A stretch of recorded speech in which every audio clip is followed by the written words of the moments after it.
All right, what is up, Trader Gang?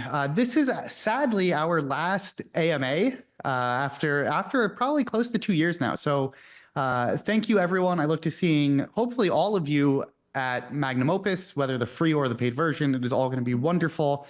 And I think as I've been doing for a while now, I'm going to start off with the online submitted questions. I'm going to crush through those, then open it up to a chat as long as we're going. So the first question, I'm just going to go pure linear order, was RGTI.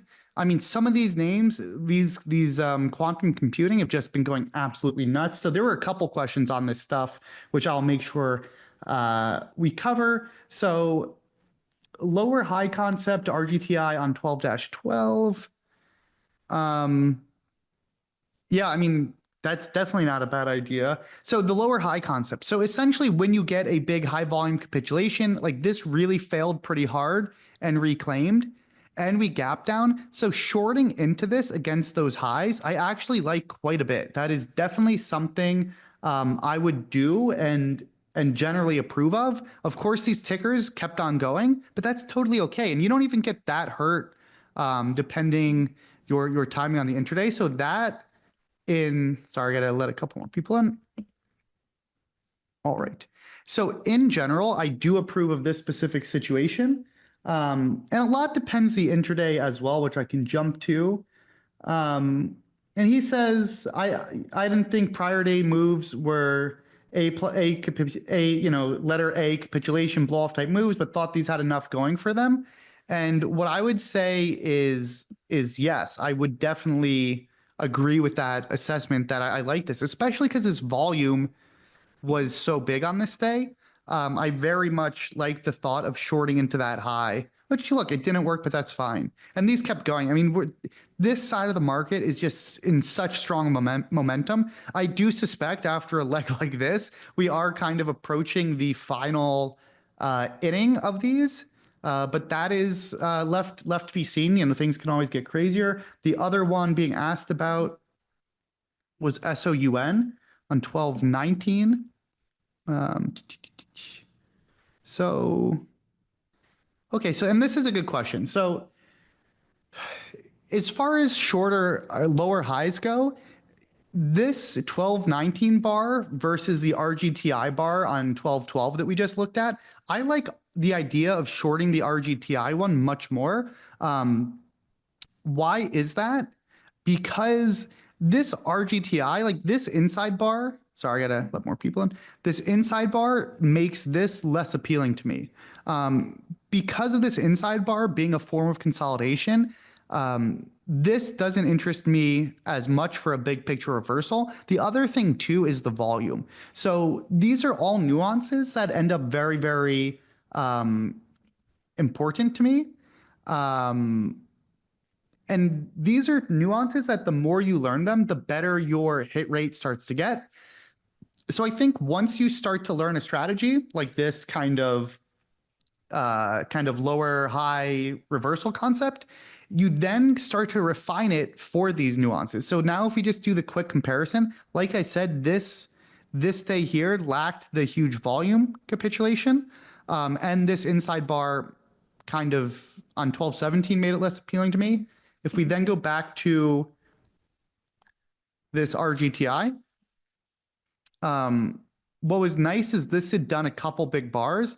This had cracked really hard intraday, and this was the biggest volume we had done in all of this. So for those factors, and this wasn't really an inside bar anywhere in there. So those factors made this one a bit more appealing. And much like Pete even said, like, yeah, I don't think either of these were some super amazing A pluses, but I really don't mind the idea of those. So yes, I think these were decent. I mean, I think RGTI was a better candidate than Sound. Sound I wouldn't have bothered. And then again, what you also need to do is you also got to look through and check the intraday. So I'm going to jump to this intraday for at least RGTI. We'll go to 18. Let's see. December 12th. So this is what the daily chart looked at. I mean, that's such a big crack. The prior day, we kind of gapped down. So I definitely do like that conceptually. then let's see. So, this intraday is okay. Like I like that it's all the drive right off the open. Generally, I wish this was a little bit more capitulatory and more of a flush out and didn't go so steady here and so steady here. So I'd say the intraday is okay, but definitely for this one, the daily chart I like quite a bit. For those that are curious about this concept in general, I went pretty in depth on this. I think the concept was raised most from when IWM was kind of making its big move and kind of this play here. That day there, let me move this. This January 18th, if you go back on some of the AMAs and stuff, that's where I spoke quite a bit about this. So Matt asked regarding this, what factors are you looking at to get an idea that volume is likely capitulating in real time? So percentage of flow turnover, daily volume, relative volume versus prior bar. I would say most I'm looking at the relative volume versus the prior bar on the daily and the intraday. I'm also thinking about it as a percentage of float. So like what I might do is on or this day in RGTI, if it's like 11 a.m. or noon, I might look at the volume it's done during that time period versus the prior day comparable time period. So if it's like the other thing too is like I'll be looking especially off the open how much volume we're doing. So yeah, it's really a lot of those factors you mentioned. Dollar volume isn't so important to me, but I do like the other things Matt asked about. Ricardo, the next question, is the meeting running late? Obviously it was now, so that was just more of a joke. Tee-hee. Okay. Rajan, on December 20th, the day the market bounced, I traded ETH because I thought the daily was extended to the downside, but IMO, it didn't bounce as well. Wondering your thoughts on that. So, okay, let me zoom out of some of this stuff.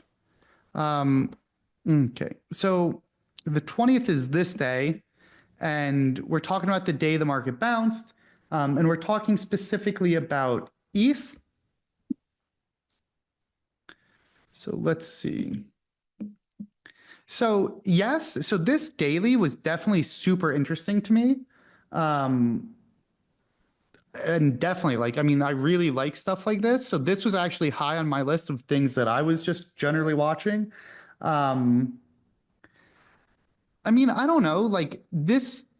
So here's the thing, like this ETH has been insanely weak versus BTC, right? Like if we go to, oops, if we go to slash BTC, like we all kind of know the story here. Epic breakout above 75,000. We're essentially, about 30% higher.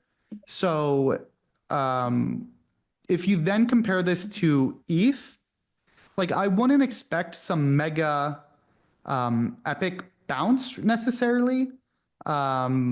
Just because like I think buying down here is a very good buy, but anything in here, like I don't think is so good. I want to play when it's really, really, really stretched. This did record, right? Yeah, we're good. When it's really, really stretched. Normally, I feel like I didn't hear the recording in progress because usually I always make fun of that sound. But whatever. So is this? There we go. So I don't mind at all buying down here, but I don't really want to chase up here just because this hasn't really been that strong or a leader to begin with. I think if this was Bitcoin, oh, it did make the sound. Thank you. I was just deaf, I guess. So I do think if this was Bitcoin, this would have bounced much further. Like I don't mind the stock selection at all, though, as long as you're buying like below the Bollinger Band, somewhere down here. So I think this overall was a good idea. Lewis asked, do I ever trade BTC versus IBIT? Or via IBIT? Yeah, I mean, yeah, at least for charting, I much prefer BTC, the futures, just because you get far more price data. So yeah, I think, I mean, I wonder which is, I'd probably need to crunch the numbers to see which is most efficient via like spread, commissions, and everything else. I do know that just from a pure, I don't know, I would really need to compare at this point, like some of the margin stuff changes. I'd really want to compare margin versus spread versus commissions on these products. But purely for charting purposes, I do like having the many more hours. In an ideal world, of course, we're using something like TradingView to graph the 24/7 chart, because that's really what we should properly be doing. Another part of this question, so Rajan just asked, so am I just kind of arbitrarily buying as we flush? So let me go back to this. So on this 12-20, let's jump to that. Actually, this should work. Boop, boop, boop. Is this, where are we? Wow, so that really got down there. So am I open to kind of just arbitrarily buying as we flush? I mean, on something like this, I don't want to buy arbitrarily, like especially on the front side. I mean, what I do think is interesting is this had this huge panic early in the morning, like this big flush out. We kind of bounce well, then we kind of retest these lows. Like, I don't want to buy arbitrarily. Like, I certainly wouldn't mind buying intrabar on this flush, or I wouldn't, like, I don't want to fight the right side of the V. So when this is in that downtrend like this, I could draw the line, but you know, I always fumble this stuff in Thinkorswim. This kind of downtrend there, like what I would do, you know, this one's a good enough one. Let me draw this real quick. Drawing tools, boop. Boop. You know, and I didn't draw it precise, and it's not, I could change the color, but I don't want to waste everyone's time. But essentially this line here, okay, hold on. I'm gonna do it better. So I don't really, unless I'm buying this flush here, hold on a sec, I can make this even better. Oh, the perfectionist in me. Let's make this, that, and this, that. So like, I don't mind buying this flush, especially on that huge volume. But then when this starts to kind of roll over and retest, I don't want to be buying arbitrarily in here. What I will do is I'll buy this break. I'll buy that break of this general downtrend for sure and give it a stop there. But I wouldn't say anything I do is like arbitrary per se. Like, I still, in an ideal world, want the intraday and the daily to align. So I'd say where the intraday is a buy is if I'm buying this flush here, or as it rolls over, we then kind of double bottom and then, you know, kind of, you know, then turn. So I'd say like the spots to buy are either in here or once that turns. So thoughts on Tesla 12-6 towards 3 p.m. Let me jump around to this. I mean, Tesla's been super interesting. So for the context, I mean, it's worth me saying this, like, notice that every time I am reviewing a trade, I'm always kind of generally going to the daily first. Like, I want to know the daily context to understand that within the intraday. Like, I pretty much never do that. So the question was, this 12-6 breakout. So for starters, this consolidation and this breakout here in Tesla, like, this is super, super good. I mean, I do think this was one of the better setups, swing setups of the last couple months or in the back half of the year, maybe. So this was super interesting. So the context though, is we just broke out from this 360, right? Like, really big move. We consolidate super tight. We consolidate towards this moving average. Then we break out. So I love this daily setup. This daily setup is super bullish to me. Okay. So with that context, the question was on this 12-6. Oopsies. 12-6. Oh, by the way, I was proactive and I have water today. So, when my voice dies, I'll be ready. Okay, 3 p.m. This is the 12-6. Got to move this around. So, oops. I don't know if you guys can see the chat thing, but there we go. So 3 p.m. What do I think about this? I mean, I like this quite a bit. I think that's like and this is why the big picture context matters. Like, On a normal day, I'm not playing this 3 p.m. breakout here. When this, when the daily chart is so bullish and this is so big picture bullish, that makes me definitely want to play this breakout. So whether you're buying the highs of, the day, call it 378, or whether you wait for the pre-market highs at 379, I do think this is an amazing setup. So yes, yes, yes, I would definitely call this an easy money trade. And for the people looking for kind of like the daily singles, I mean, I think this is super awesome. Obviously, you can even use options on this. I mean, so to be clear, I would not think that this goes this far. Like as a general rule of thumb, I mean, given that this had a 6 to 7 point range, I would think maybe this goes 6 to 7 points. So do I think this goes to 392? No way in hell. Like, I think this was like the most aggressive bull case imaginable. But yes, overall, the setup, like if you cover that up for me, I do very much like that setup. Then LAES, December 27th. So again, we're going to go to the daily chart and we're going to assess. I mean, obviously the stock has run up like crazy. December 27th is this day. So obviously this is super interesting at this point. I mean, the stock was at like, I don't know, 30 cents at the beginning of the month, and now we're at $10. So obviously this is going to be super high on anyone's watch list, or at least should be. So the daily is insanely good overall. Things that I don't love is the volume on this day. Again, and we're getting into the end of the year, but nevertheless. And by end of the year, I mean just like it's the holidays, so there's probably a little bit less action and volume overall. But then I also want to look at the intraday. So here's the thing, and here's kind of how I view this. We break out. So first of all, we go up off the open, we kind of fail. We reclaim, we break to highs, then we fail again. And so not only do we fail, but we fully retrace this, then we go to lows here. So like when we break to lows around here, it's kind of interesting that this fails so hard. So then your question though is if the VWAP fail around 1130 is valid to pop short the pop.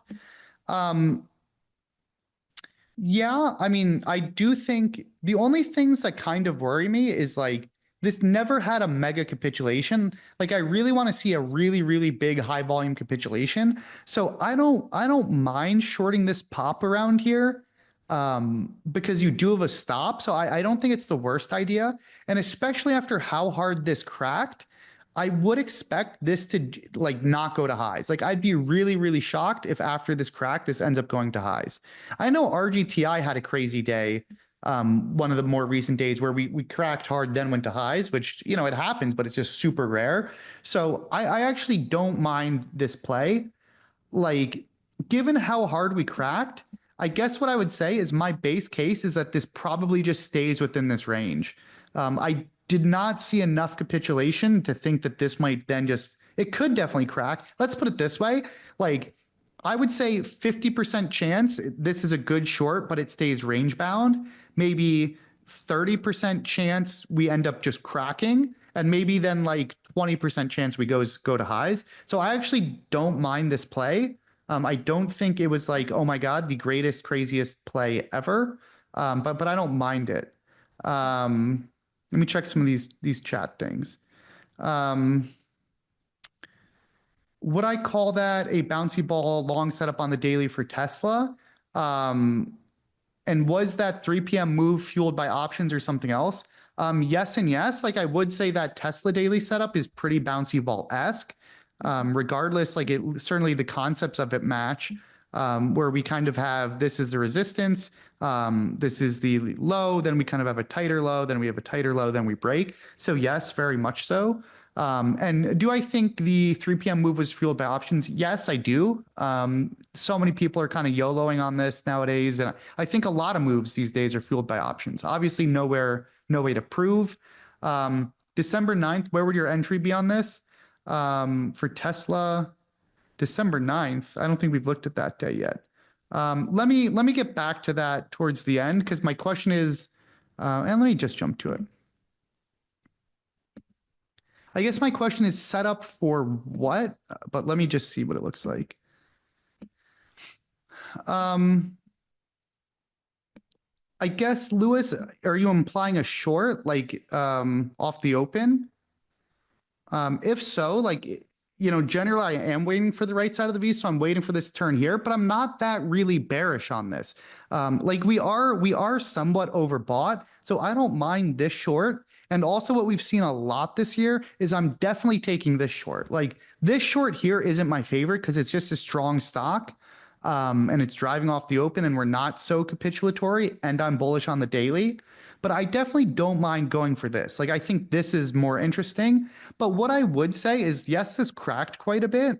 But I like this daily again, like I am pretty enamored with that daily overall. So like this, like, yes, this is a big move to go 360 to 400, but man, this is a really good setup. So it's okay to take either of those shorts, but I'm not falling in love or swinging with it. Like it doesn't surprise me that this ended up still going. I mean, I don't think it should go to 480. But yeah, at the same time, I don't mind those trades, I guess. But let me hold off on more of these because I do want to fly through these questions.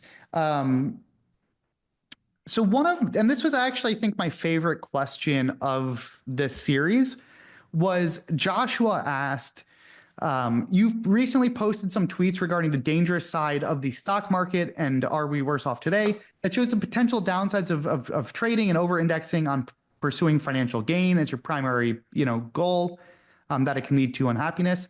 And so Joshua was asking, could you expand more on your beliefs and values that led you to scale down from, just hardcore gung-ho day trading? Knowing everything you know now, if you could go back, would you still choose day trading as your career path? If you had a kid, how would you approach introducing or discouraging them from day trading? So these are important questions that I certainly care about more than the nitty gritty, because I think these are important for every trader to just think about themselves as far as life. So what Joshua was referencing, thanks, Lewis. Thanks for attending. And yeah, I would love to see you at the Miami meetup. Appreciate it. So as far as the dangerous side of the stock market, that was my post that like this as a job can be very, very addicting. It can also be not the most mentally healthy in the sense of the comparison game. And I think people can get so lost in the numbers where you can make in one day or one week what people might not make in a month or a year, and you can still be upset and disappointed in yourself.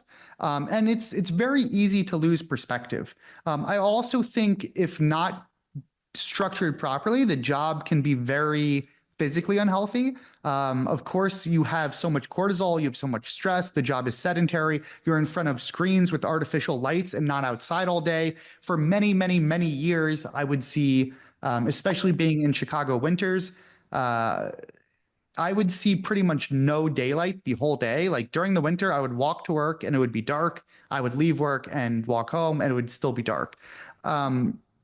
So my point being is like, I think as you get older, and certainly I care quite a bit about health, is that there's a real trade-off to these decisions. So I think like the utility you can get from money ends up becoming marginal over time, right? Like I mean, not even, yeah, the far majority of my wealth, I'm never going to spend. Like it's essentially just getting donated either now or, when I die or whatever else. So it kind of makes you say, like, if the money doesn't matter, like, why sacrifice health? Like, to me, the most amazing thing in the world is just being alive to enjoy the life experience and everything else. So I don't really want to make the trade-off of sacrificing health and happiness for incrementally more money and stress. So that was a huge factor, just finding more balance. And it doesn't need to be binary. It doesn't need to be either no trading or trading. What I was doing at the time was working super long weeks. I was going 110%. I was putting my all into the job to achieve that level of performance. But it does come at a cost. And that then leads to the second question of knowing what I know now, would I still choose that career path? And I guess essentially, do I regret any of that? In which I would say absolutely not. Um, Trading has been an amazing career path for me. Like I've made amazing friends. I've had amazing memories. I got to become exceptionally good at a job I really loved. Trading to me was always like a video game. I grew up my whole life playing video games. So as far as jobs go, like trading at Trillium and trading with my friends and being in my 20s doing that job was probably the most fun. I mean, there's awful, like it's super high stress. I struggled for a really long time, but as far as a career goes, it could not have been better for me. It was really, really amazing to do that with just a bunch of my friends. Um, and most of all, the financial security. Given my upbringing and everything else, financial security was very, very important to me. And so it afforded me a life where I can now do amazing things for the world. I can live freely. I can not stress about money like my parents did. So I do not regret a single thing. Maybe I could have taken the foot off the gas a little bit earlier, but like that only comes through experience. And it took me this year, honestly, to even further take a step back. I mean, because the cost was super high. Now that I'm trading my own account, like there would be times where I would be up all night because of this after hours overnight trading, which is just super bad for you, super stressful. And I had a good year this year. I had a great year, but I didn't particularly feel good about it. And that's usually a sign of like, hey man, why am I still doing this? So I think just your values in life changes as you get older and your experiences change. And rightfully so. Like the first 10 grand you make is life changing when you have $0 or negative dollars. The next 10 grand is less so. The first 100 grand is life changing. The second 100 grand less so. And I do think like it's silly if your views and your values aren't adapting. Like as we age and grow and life changes, like we should be changing with it. That doesn't mean trading should change. Like it may or may not. I have some, there's people like Shark at SMB where he just loves the game. And like, yes, he has kids and everything else now. So life has changed for him, but he still loves the game and enjoys it. But I think if you're not doing those reflections, you're probably, potentially messing up somewhere. Um, and Rajan asked, so how do you deal with the comparison game, seeing peers progressing in their regular careers while you've been grinding and not yet profitable? So I have a twin brother. My twin brother ended up doing investment banking. So he was making 100K plus at the start of his career when I was literally making nearly $0 and struggling. And ultimately, like, it's just, we got to pick our poisons. I enjoyed what I was doing. My brother didn't necessarily enjoy what he did. It worked out fine for him. But it's a trade-off. We need to just check our trade-offs and our decisions and just be intentional. It's hard to know what will work out or what will not work out. But I think one of the most important things in life is like you don't know how things will wind up, but you just simply want to be intentional. And if you think about it, all life comes down to how are we going to spend our time? Like what job will we spend it on? What people will we spend it on? What activities will we spend it on? It's like that video I made, how about like life is how we're spending our little like RPG video game points. Do I want to put skills into like cooking? Do I want to put them into like pickleball or golf? Do I want to put them into health and working out? Do I want to put them all into trading? And so for a large part of my career, I was putting them into trading. Um, and as long as we're just putting the points where we're intentional about, I think it's fine. And like as long as you've done the thought process, like it didn't bother me that other people in regular careers were doing well because I don't want to do that. So I think the more you're just true to your own decisions and your own values, it helps you stay the course and live without regrets to the best you can. Like I think, by nature we're humans and we're outcome dependent. If you spend 3 years trading and it doesn't work out, I think I don't think you're gonna be like, oh, hey, that was great. But we do our best. Um, and the last part of this question, if I had a kid, would you approach introducing or discouraging them from day trading?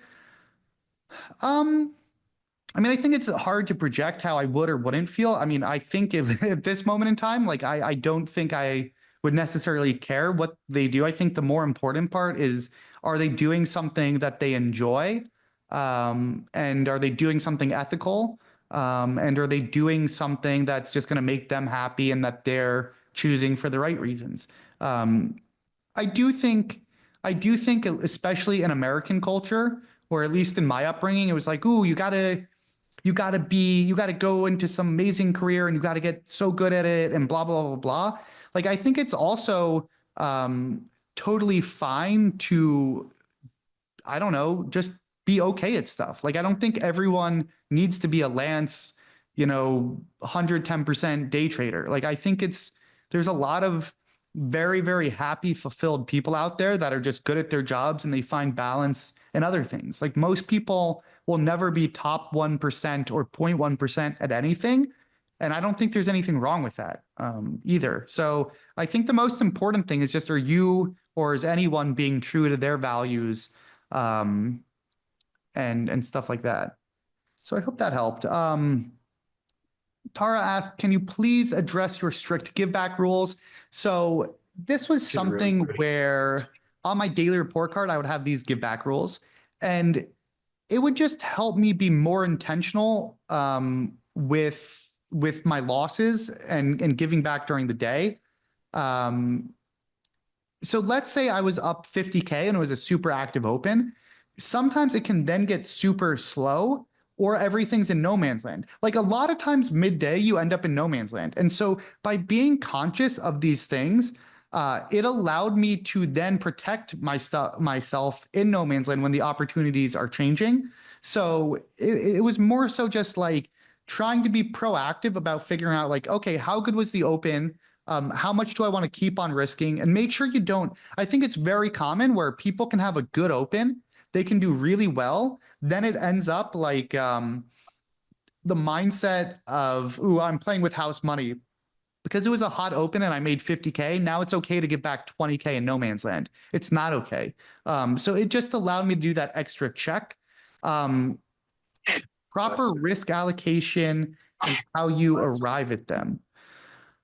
I mean, this is kind of complex for me to tackle here in one sitting, but I'd say, like, a lot of it is just going to be, I would just start with, like, okay, what's my daily lockout, and be very conservative with that. Then in general, especially if you're new, you always want to leave a couple bullets in the tank. Like, especially if you're new, you want to be able to get a lot of reps in. And the point isn't really to make a ton of money. The point is to get reps. So I think, especially if you're a beginner, it's far more important to be focusing on what loss limits and risk allocation allows me to get a lot of reps and not lose anything material. Like, and as a general rule, people are not using demo enough, or like trading one shares enough.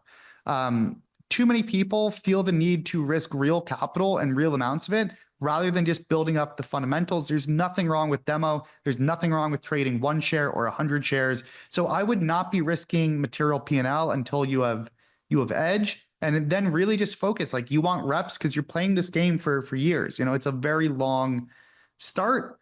As far as after hours schedule, a lot of my after hours schedule would be dependent on what's going to be the most productive. So if it was a very busy day and there were 2 or 3 big trades, I'm definitely going to be spending a lot of time writing up those trades. If there weren't any trades or anything that good or slower, I'm going to be focusing and watching and reviewing older stuff, where I might be working on technology. I might be working on game planning. I might be working on just general, like, back testing or research. So I think the bigger thought is, it's with anything you do, it's just what's going to be the most effective use of your time. What is constraining your trading? Maybe you don't know what stocks to trade. So then you got to figure out, okay, how am I going to filter for the right stocks? Maybe you don't know why a certain news was a big deal. So then it's going to be reading that. So it's hard to give general advice other than, like, do the independent objective thinking to figure out where your time is best spent. Why do I use 2-minute charts versus 1 minute? So the level 2 and time and sales. So the level 2 and time and sales, I would say, are not on 1-minute charts, but they're just in pure kind of like ticks, transaction by transaction, real time. 2 minutes was just what felt right for me. And actually, in Magnum Opus, I have a whole series of videos on this that's going to answer this question.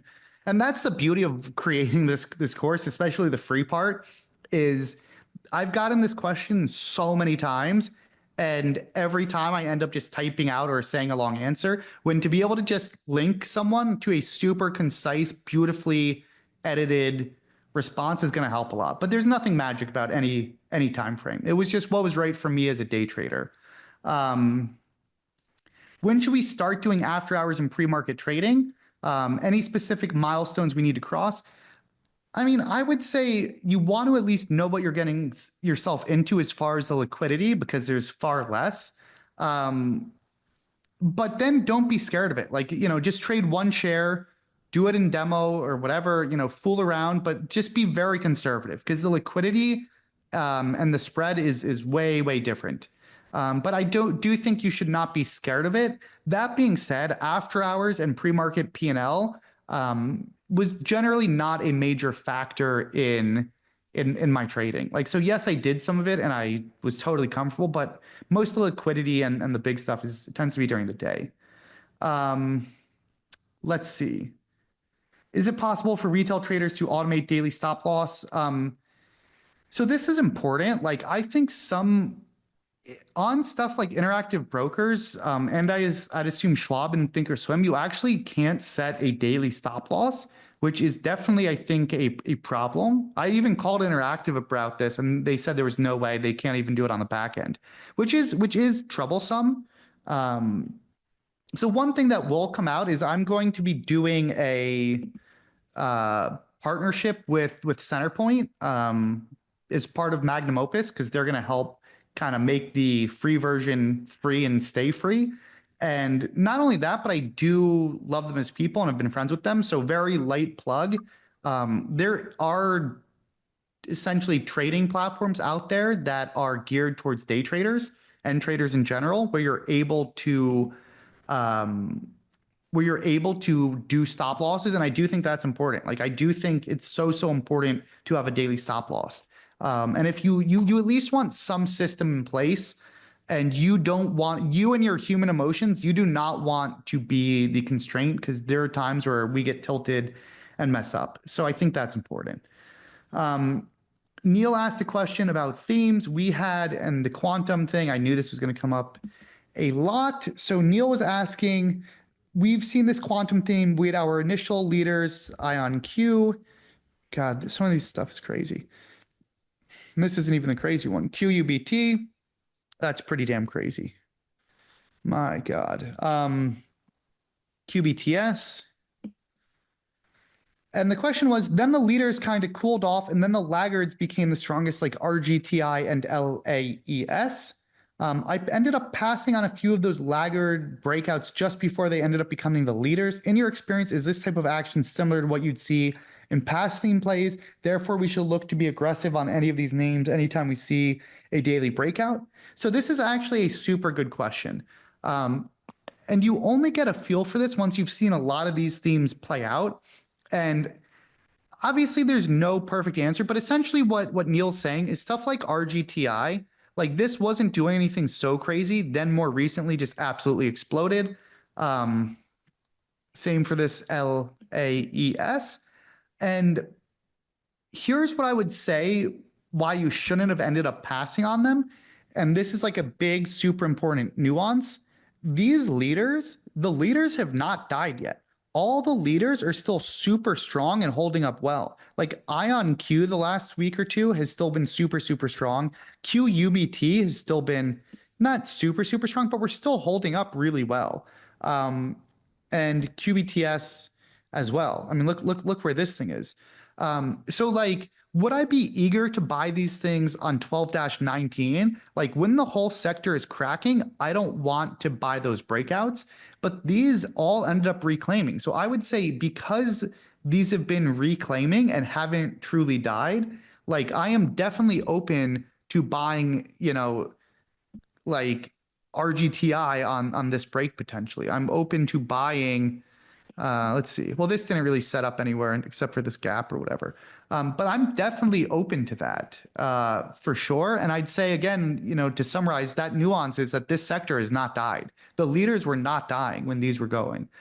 So that's kind of how I view it. If the leaders are just getting absolutely crushed and they're dead as a doorknob, then I'm not so eager to do that. But that's, I think, the key differentiator. All right.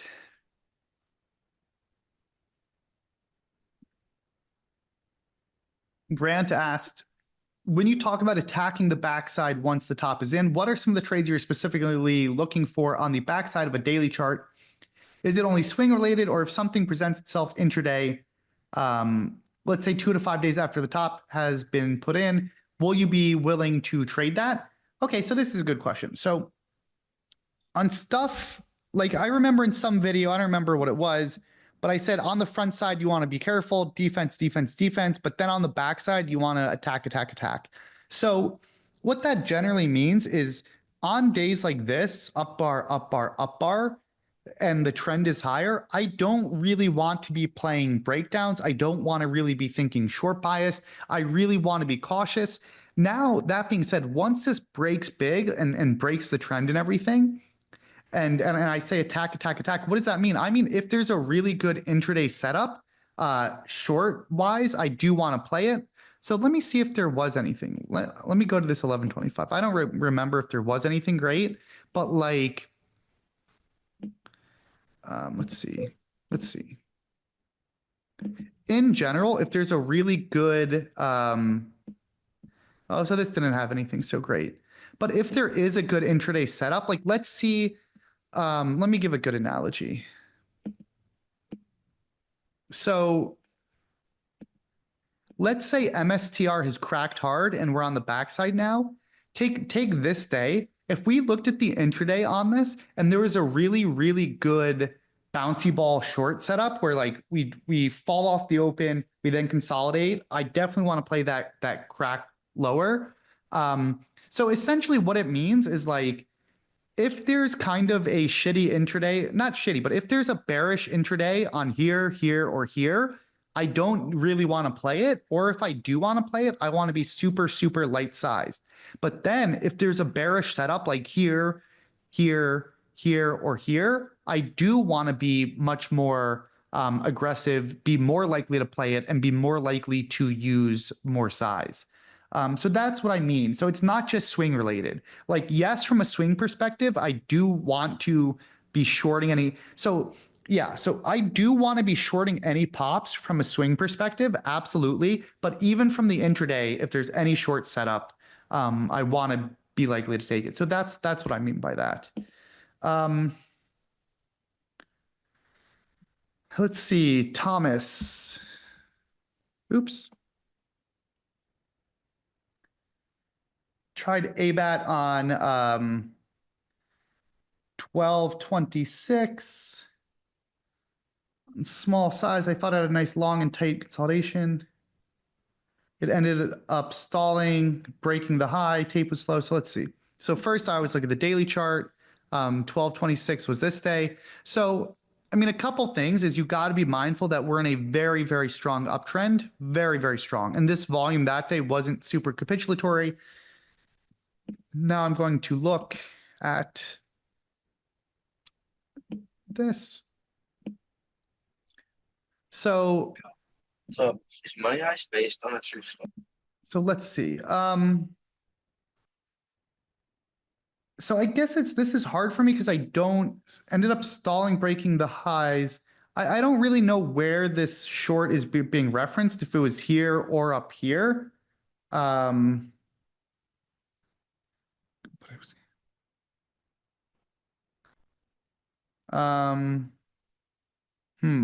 So it's hard for me to know where Thomas is referencing, but I would say, like, if we're shorting up here or anything, it's just too, this is just too just consolidated and everything. Then like even here, it's not doing enough to get me, it's just very, very loose. So there isn't so much anywhere where I like this short. Again, it's not super clear to me. And most of all, you got to be wary of the daily. Because again, by definition, like we just said, some of those daily charts or this daily chart is much more front side to me. So I would be cautious of that overall.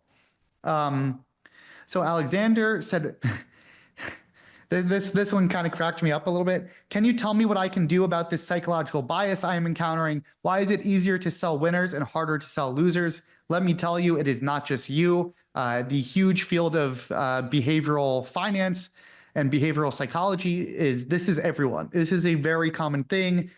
Pretty much all humans, for the most part, feel this, so you are not alone. What practices have I used to distance myself from your trading experiences mentally? And can you talk about psychological tools that would aid honest reflection and execution? I mean, so this is also part of why like having a system is so important. If you have a clearly defined system that you follow, then it removes a lot of the discretion and the judgment and the room for error in this stuff. So first of all, the best way to fight your psychology is to have a system. Then the more of your system you can automate and make less kind of at your discretion in the moment helps as well. The other thing though is inevitably most of us here are discretionary traders, and most of us inevitably have discretionary decisions that we then have to struggle with. And that's also why, because it's so psychologically hard to take a loss in the moment, that's also why we need stop losses. So even stuff like stop losses are very, very important. Even stuff like having kind of risk managers and stuff is super, super helpful.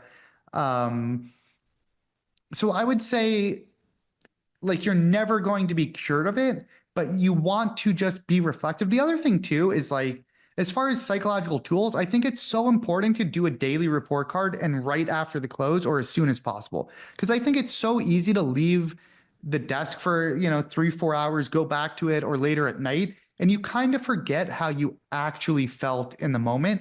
And the other thing too, which no one can necessarily help with, is no one knows what you were thinking except you. And we can lie to ourselves all we want, but we're not going to grow. So I think it's also useful to just recognize that the more we are just, if we view honest reflection as a path to growth, I think we're much more receptive to it, right? If we lie to ourselves, it doesn't help us grow, and you're just going to stall. So if we're true for progress, then we really want to be aware of our biases, try to identify them, and just be honest. What did I feel in the moment? Why did this mistake happen? Roberto. Oh God, I mean, some of this, what was your process for getting early prints in a specific headline? Like ultimately, like it's a mix of hotkeys, it's a mix of having the news sources, and then it's also a mix of just reps. A lot of it, there just isn't really some secret sauce other than like you got to put the reps in. And like anything, the more you do this and the more you optimize, just the faster you get. So there isn't magic. Assuming that a trader is well capitalized and has the tech to get early prints, how scalable? I mean, how scalable? I would say a lot depends the headline. Obviously, some headlines are going to be super liquidity constrained and some won't be. I do think the news game gets harder and harder. Like there's already algorithms in it. Like there's been algorithms in it for years, especially in some of the M&A stuff. But sometimes the real thing is like there's parts that are just super, there will be headlines that are super scalable. I mean, think about the election, right? Like you could have parked like 5 billion during the election, if that was the bet you wanted to make. So yeah, it's always going to be a battle for speed and liquidity, but then there's going to be times that aren't that critical and there's a lot of liquidity, and that's the time where you just want to go super, super huge. I have the last one Yeah. for that topic, if I may, last happy holidays, by the way. Happy holidays. So, as you know, most of the breaking news services have sources like PR Newswire, Business Wire, etc. What do you think about adding premium services like Street Insiders, Fly on the Wall, Do you think those services really add value? And if so, what do you think is the added value there? Um, my general answer will be no. Because stuff like Fly on the Wall tends to just be more of like a news aggregator. Um, I mean, here's the thing is if you don't have any news aggregator service, whether it's like a Benzinga, Hammerstone, Briefing, Trade the News, Fly on, or which was the one you said? Fly on the Wall? What was the one you said? Fly on the Wall? And Street Insiders. Yeah. So a lot of those tend to be more aggregators. And like, look, if you're flying blind, like it's better to have one of those than not. But that's not really where the news is broken. So not useless. But you don't really, I'd be somewhat reticent to pay for too many of those just because once you get one, it tends to just like where those serve the most purpose is if you're not willing to spend the money on the news sources or have a bunch of them, you can just spend the money for like one aggregator, whether it's like a Hammerstone, Benzinga, whatever people use nowadays. So it's yeah. If I have nothing, I'm getting one of those first. Like if I'm super cost constrained, I'm doing one of those first. Yeah.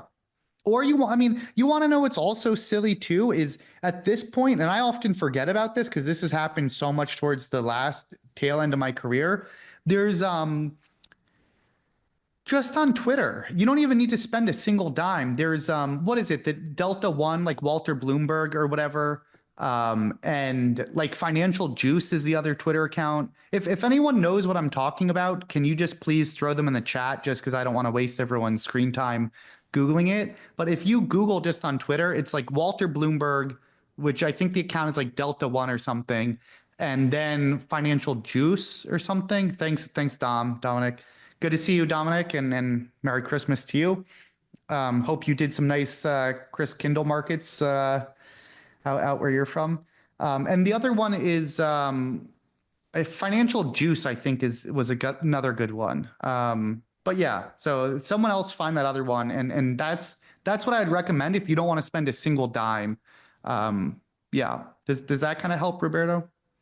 Yeah, so summarizing, those ones didn't add, uh, don't add value, like a speed or some No, exclusive story.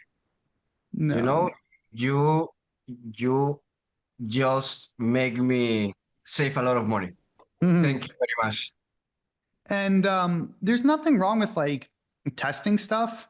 I mean, so here's the thing I would say, like, and this is true for so many things. Like, if you are very money constrained and P&L constrained, do not spend your money, right? Like, you need a war chest. There's so many people out there that are like, oh my God, should I get, even with like the trading course, so many people are like, hey, I only have 5K in my trading account. Should I pay for Magnum Opus? And I'm like, no, no, no, no, no, no, no, no, no, no. Like, you always want to just make sure you have a war chest and your money stocked up. So it's like, if you don't have the money to just, test one of these for like a month or two, don't even bother like spending it. Like, definitely stashing Acorn so that you're comfy is always more important than like any course or any news source, and everything else. Thank you, Peter, as well for throwing stuff in there. Um, um, so Ilya had a similar question, to the prior topic, which was when the top is in and its backside, you want to attack, attack, attack. How do you approach intraday trading on second and third day after an exhaustion capitulation? Here, Ricky Bobby, I see your hand up. Do you want to throw something in there? Yes. So going quickly back to the breaking news before we change topic, one of the things that I've seen or have heard, and oftentimes the price action, like if a stock starts gapping, that's more of an indicator of that it's reacted in the way you want it to react to the news before the news even comes out. That's one of the things I've seen, right? Like the news first, the price action before the actual news event. I don't know if that makes sense or if I'm looking at this backwards. Yeah, I mean, some people kind of believe that the technicals precede the news. I mean, I would kind of say it also depends the news. Like there is some news where the smart money really, really knows, has an edge. Like where I would say you sometimes see that is like maybe with certain earnings where the hedge funds and the real smart money is just like, oh my God, these are the estimates. Like this company's based on all of our resources is going to beat out. So a company is kind of like very strong into earnings, then it blows out or something. But like, so that's where it's sometimes relevant. But I would also say like a lot of the times, like just the news happens abruptly and it's not, the market doesn't necessarily front run. So I would front run it. Like, if there's, so I would say, yes, there is some truth to it. But some news, of course, just isn't knowable, right? Like, nobody knew the outcome of the Trump election before the actual election. So there is some truth to it, but it just depends. Like some stuff is just totally unpredictable though, except with like insider trading and whatever else. So there is some truth to that, but mostly a lot of stuff just isn't priced in at all. Take like the Sava failed Alzheimer's drug, right? The stock went from 20 to garbage or whatever. And people had inklings, smart money had inklings, but ultimately there was still uncertainty. So then Ilya, much like that prior question was saying, how do you approach intraday trading on second and third day after an exhaustion capitulation? What would be an A plus or a really good trade? So there are times where you get like the beautiful lower high that we had discussed. I mean, we discussed it on this question back with the oh God, I forget the ticker. It was Sound and RGTI maybe. So there are times where you get like this huge crack. I mean, even did DJT do it? So yeah, this DJT is a good example. DJT had this big capitulation. So there's times where like we might make a really nice opening drive. Then just using prior bar lows, it just melts like that. So that's one example. Another example, like I discussed, is like, some stock might do a drive, then it might do a bouncy ball pattern, then just break super hard low. So I'd say any bearish technical pattern, I'm kind of looking for. So the bouncy ball definitely applies, kind of like that opening drive, like little mini capitulation, like we spoke about with IWM back in July. But really just any bearish pattern, I'll trade when that top is in. Lewis, who I think had to leave, assuming that was the same Lewis. So what are your thoughts on scaling out of a position when a trade runs in your favor and letting the rest run? Been noticing I'm able to hold trades longer if I scale out of them if they begin to work in my favor. Had the issue where I wanted to hold my position till full target price, but end up getting stopped and could have secured profits and let the rest at break even. So this is an important question. You always want to just listen to the expected value. Like I don't want, if let's say I'm long here, and this stock capitulates, I don't want to hold, even if it's 10 or 20%, I don't want to hold 20% all the way back to break even if I don't need to. So I'm always just trying to listen to the pattern and the expected value. If I think the expected value is really good, I want to hold on to it. If I think it's gone negative, I want to get out. So I don't want to be arbitrary or let anything run unless the chart and unless my perception of expected value justifies me holding on to it. I don't want to just do that. Because it's not about necessarily, so many people say, ooh, I want to hold my trades longer. It's not necessarily about holding your trade longer. It's just holding your trade to the right stop that leads to the best outcome in the aggregate. If holding my trade longer means I'm going to give back more money overall, I don't want to do that. All right, we're getting towards the bottom of these so we can open it up more.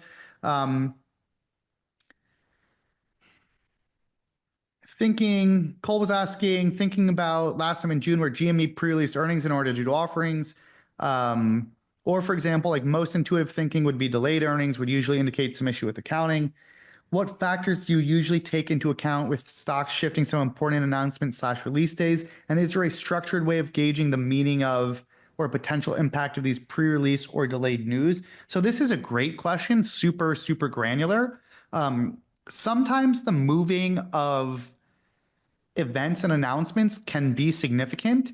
So one common thing you'll see is if a stock has takeover chatter or is exploring a sale, sometimes if they cancel out of a conference, the market will view that as super bullish, because if you're about to be acquired, you don't end up attending the conference. You know, you can't do stuff like that. Not that you can't do it, but you cancel out of it. So there's many times where like a stock where that action, if a stock is a takeover target, will be viewed as bullish for it being bought out. And then there's times like, you know, the earnings in GME being moved up, that's to enable them an offering. My best advice is you want to be documenting and building databases of these patterns. Because yes, it definitely matters the news. I mean, one thing that's super common is ahead of earnings season, if a company is guiding, like essentially it's called like warning season. Most companies, if they're going to blow out their earnings, like you generally don't guide. I don't know why this is exactly, but I would say 80%, and don't quote me on this. I don't know what the data is anymore, but I would say 80% of pre-release guidances probably end up negative. It's way more rare that a company will pre-release positive guidance. So a general rule of thumb is, okay, you know, it's going to end up, you know, if I had to pick, hey, company pre-releases and guides or whatever, I'm going to generally pick blind, that being bearish and a short, just because that's how the data tends to be. So yeah, but it's worth documenting. No Man's Land on daily charts. What's the best time frame to go gauge No Man's Land? 1 year, 3 months, 6 months. You know, so this is a good question. Like, should I be looking at a 1 year, 3 month, 6 month? You know, stocks could be up at 3 month highs, but are far from their 1 year highs. So the most recent timeframes are what matters the most. Oopsies. Let's see, what's a good example? You know, so, oh God, I hate this pointer. This is killing me. Hold on. This is why I didn't want to select it to begin with. So, like, let's say that DJT sets up super beautiful against 55. Like, yes, I'll know it's not all-time highs, but I'll still be very open to it. But like the most recent data point matters. So I would, like, in DJT, I want to see us breaking above 55. Like, just because, like, if everything had to be at all-time highs or all-time lows, you would never end up trading. So like, yeah, the best trades in an ideal world are at all-time highs and all-time lows. But I won't mind if this kind of consolidates and then makes the move or whatever. Like take even Tesla, for example. I don't think all-time highs in Tesla was until, let's see. Yeah, all-time highs wasn't until 400-ish. Nevertheless, so even though all-time highs were back there, like this is still an amazing setup. And as far as recency, like at least over the last year, this is just clean sailing. So yeah, I'm always paying attention, but like the most recent matters, and this is clean sailing. And it, you know, if you waited for everything to be at all-time highs or 5-year highs, you just wouldn't trade much.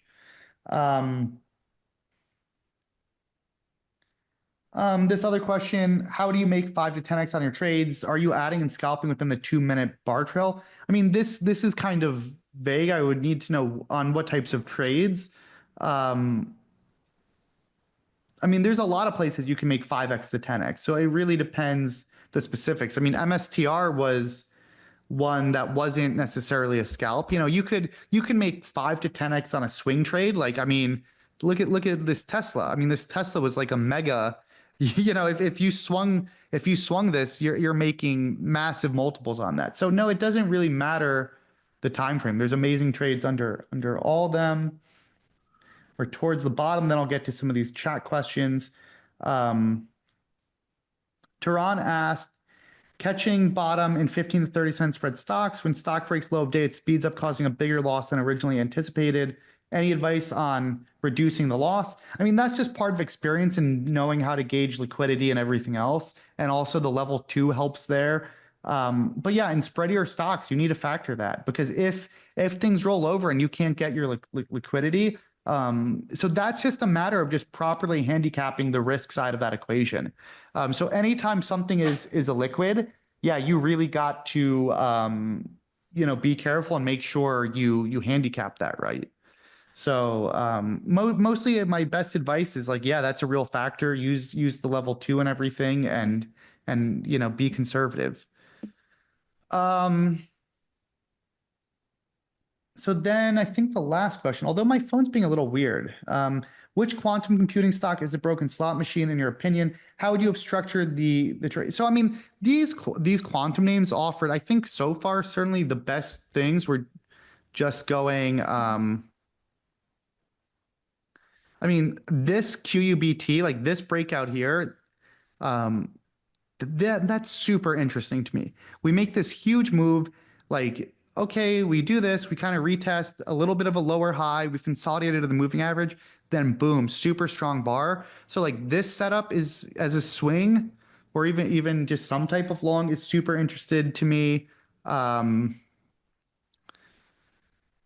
mean, like just because these have been so resilient, I think you got to be mentally open to stuff like that.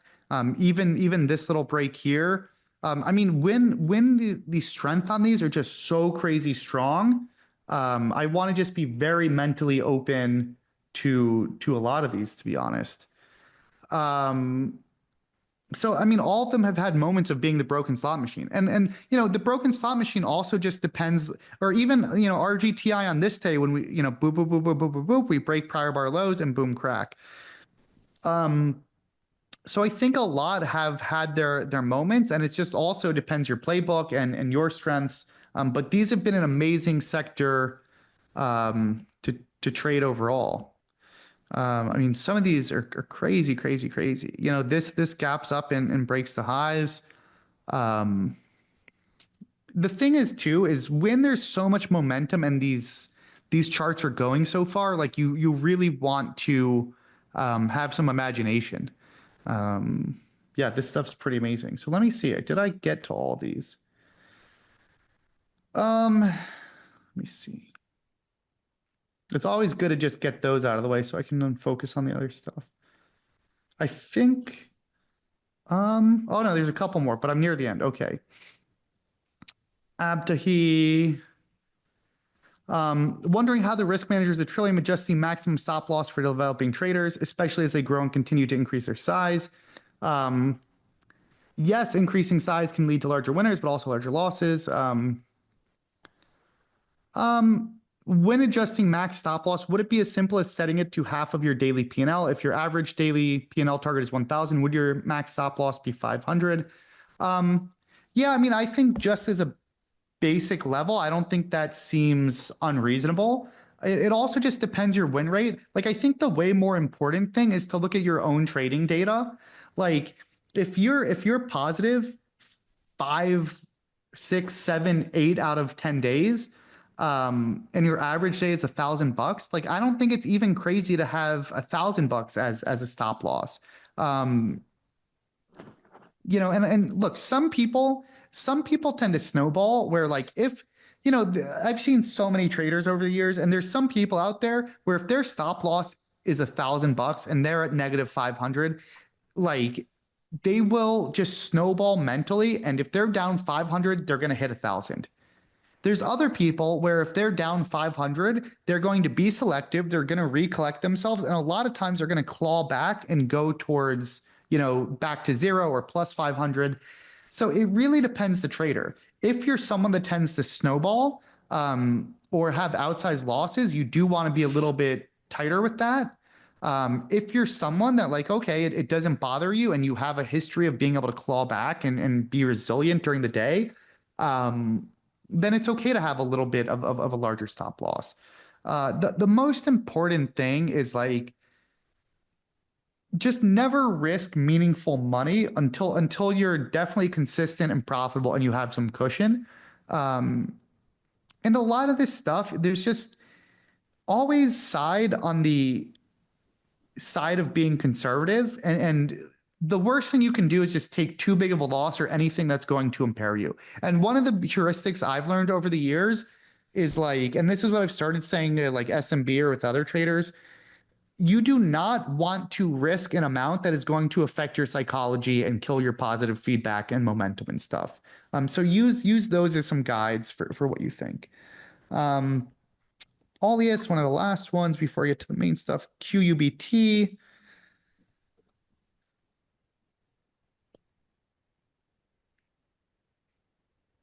$12.18. So yeah, I mean, I almost, this day, so 12.18. So first in general, like you want to be careful just because purely on the daily chart, yes, we're super extended, but the trend is still higher here. So this is technically front side. That being said, let me take a look what the intraday is. The 18th I needed, I went way too far. Oh my God, wait, what, hold on. What day do I need? The 18th was, this was the day, right? Yeah, there we go. Okay. I took a stab in the pre-market on the lower high against pre-market highs. Oh, pre-market. Am I on the right day? No, I lost the day now. Hold on. Sorry, I think it was people. the 27th, Lance. Yeah. So this is the 18th. I took a high on the lower high at around $20. So maybe around here, I'm guessing. Or maybe here, I don't really know. Looking back and trying to identify what was wrong with the setup. So I don't know why this is. I'm not even, I don't love looking for the high pre-market. I like, I don't know. Someone would need to crunch data on this. But unless the price is like so unfathomable to me where I'm like, oh my God, there's no way this is going to sustain. As a general rule, I just don't think stuff tends to top pre-market. Or let me rephrase that. Even if it does top pre-market, like I think most times you get a setup intraday that's going to just allow you to attack it.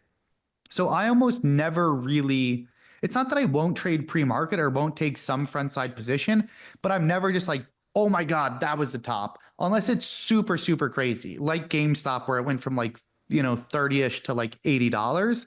And even still, that still gave you a setup off kind of right off the open. So again, not always, obviously stuff can top pre-market, but as a general rule of thumb, I don't, it's not my favorite thing to really meaningfully position for size, especially because of the liquidity. And I feel like you can just get a lot of fake outs. And so often, like the volume is so minuscule versus what's done off the open. So I just don't really view all this as super, super telling when the mega volume kind of flushes in. So as far as the issues is like, one, I just personally don't find that this stuff tends to really so often top pre-market. Two, the daily chart was still higher. We are gapping up and everything. And then three, like, and again, I don't know quite where you got in, but like, it's hard too, because I mean, at 4 a.m., just so few people and participants are kind of around to trade anyways. So it makes it kind of tough. Yeah, for those reasons, I'm just kind of cautious. Final question from online, Gavin. We're all familiar with traders that don't respect their stop loss and eventually blow up. What advice would you give for traders who experience the inverse of that? And have you met those traders? Traders that don't respect their stop by getting out too early or before their stop loss hits, just to have the stock go back in their favor. This becomes more common when you attempt to increase your size, and I'm having a difficult time circumventing this. Well, this is a question I've answered many times, and I kind of have a good default response. So like, it doesn't matter, like, whether you get out too early, too late, before your stop loss hits, blah, blah, blah. Whatever the reason is like, to be a good trader, you need to always follow your system pretty much. And if you find this becomes more common when you attempt to increase your size, I would say what that means is you're increasing your size too much. And like my rule of thumb is like you want to increase size so small that it won't affect your psychology or your trading. And so if you go from 2,000 shares to 2,500 shares, and as a result, you don't follow the right stop loss, guess what? You increase too much. You got to go from 2,000 to 2,200 shares. If you go to 2,200 shares and you still don't trade it properly, guess what? You got to go to 2,100. If you go from 2,000 to 2,100 and it still doesn't work, then you got to get comfy at 2,000, or then do whatever small increment, or find ways to ensure that you use that proper stop. But at the end of the day, and again, that's all assuming that that stop is the right stop and you have data and you've back tested and everything else. And I think once you have really good data, you also then eventually learn to trust it. And I think what's so funny is like, you guys have all read the daily report cards by now. And so often, like you can see the evolution of Lance over the years. And, the 2-minute bar system, I didn't necessarily always do. But then what would happen is at the end of the day, I'd be like, oh my God, if I just followed the 2-minute trail, oh my God, if I just followed the 2-minute trail, you say that to yourself, 10 days in a row, and you're like, okay, like it's not going to work every time, but in the aggregate, this is the trail I need to start trusting. So a lot of that just comes with experience. It comes from increasing your size very gradually. And again, that's my rule of thumb. Don't increase your size any amount that's going to affect your psychology or how you trade it. So that's likely the issue there. Okay, so now let me wrap up with the phone. Okay. Oh, so and then I think I might have missed this from Guri. Has your trading style or execution changed if you compare with 4 or 5 years ago? Well, actually, that's a timely question based on what I just said. I mean, a million %. I mean, even the amount my trading has changed over just like the last year or two. I mean, so think about this. Like, I used to be in front of the computer every single day for nonstop, doing every single small trade, big trade, whatever. I was totally glued in. Now that's not really how I'm willing to live my life, right? Like, so oftentimes, first of all, I don't have the computer monitors. I'm not always sitting in front of my screen. I'm often on calls or doing other work. And so that necessitated a lot of changes. Part of the reason why I've transitioned to so much of the swing trading and the bigger picture stuff is because one, that is scalability, and also because two, it doesn't require me to be in my seat every single day. Like one of the huge sources of my P&L used to be breaking news. I can't trade breaking news anymore. I'm not sitting at my computer. So like I've had to lose major categories of my trading. I mean, I don't trade witching and imbalances anymore. I don't trade the breaking news stuff. I'm sure there's so many singles and all these easy money trade setups that I just don't take anymore because I'm not sitting monitoring and doing this stuff. And so I've had to adapt and compensate and figure out, okay, based on my skill set, what can I still do and what's my strength? So what is my strength that compensated? One, I just have a shit ton of buying power now, which is great. Two, I have access to all these different types of markets. Well, I mean, I'm tired of, I hate Interactive Brokers now, but Interactive Brokers, that is one of their pluses. And then three, like I do think my skill set at these big picture trades, like being able to take a step back and just say, okay, like, I mean, I know my system so well and I know my criteria so well now that when I see these A pluses, I've been exceptionally good this year at just getting mega size at them. Like I've done trading this year that I never thought would be possible. And as I just said, over the course of my daily report cards alone, you can see my evolution. I mean, you're able to see the evolution of the right side of the V in those report cards, right? You can, I can't quote what days, but I'm sure in like 2018, 19, I was taking a lot of front side losses. Then I started to shift towards waiting for that turn. So that was really big. What what else? So yeah, I mean, I was definitely always evolving and the markets were evolving, right? You get into some momentum markets. So yeah, it's definitely been a lot of changes in that regard. How do you differentiate between the one in and one out trades versus GME AMC trades where you were trading with core permitting? So how do you differentiate between, so okay, so I mean, it's really just how crazy the daily chart is and just the intraday. It's a mix of the daily and the intraday. Like if I think something, take this MSTR. When this MSTR goes from all the way up here to all the way up there, you know, if you short 512, and maybe I'll pull up the intraday in a second, but this made a first leg to 490 or something. Like, I don't want to cover 490 when this is the first down day and the moving average is so far away. Like, this is the mega crack, the mega capitulation, one of the bests we saw. So when this daily chart is that crazy, I don't want to just catch the first leg. Like, I want to be in it to win it. So it's really about my view of what the reward and the expected value is and how best to trade it. There's some plays, man, there was some chart we went over earlier in the session where I'm like, look, we're still in this uptrend. Like it was the Tesla. Someone asked about this day and it's like, look, this is such a bullish setup. So I don't mind shorting this intraday, but I'm not going to swing it. Why? Because it's such a bullish setup. That's way different than MSTR, which is like up in the stratosphere, and can have multiple down days. So it's a mix of the daily and the intraday and my expectations.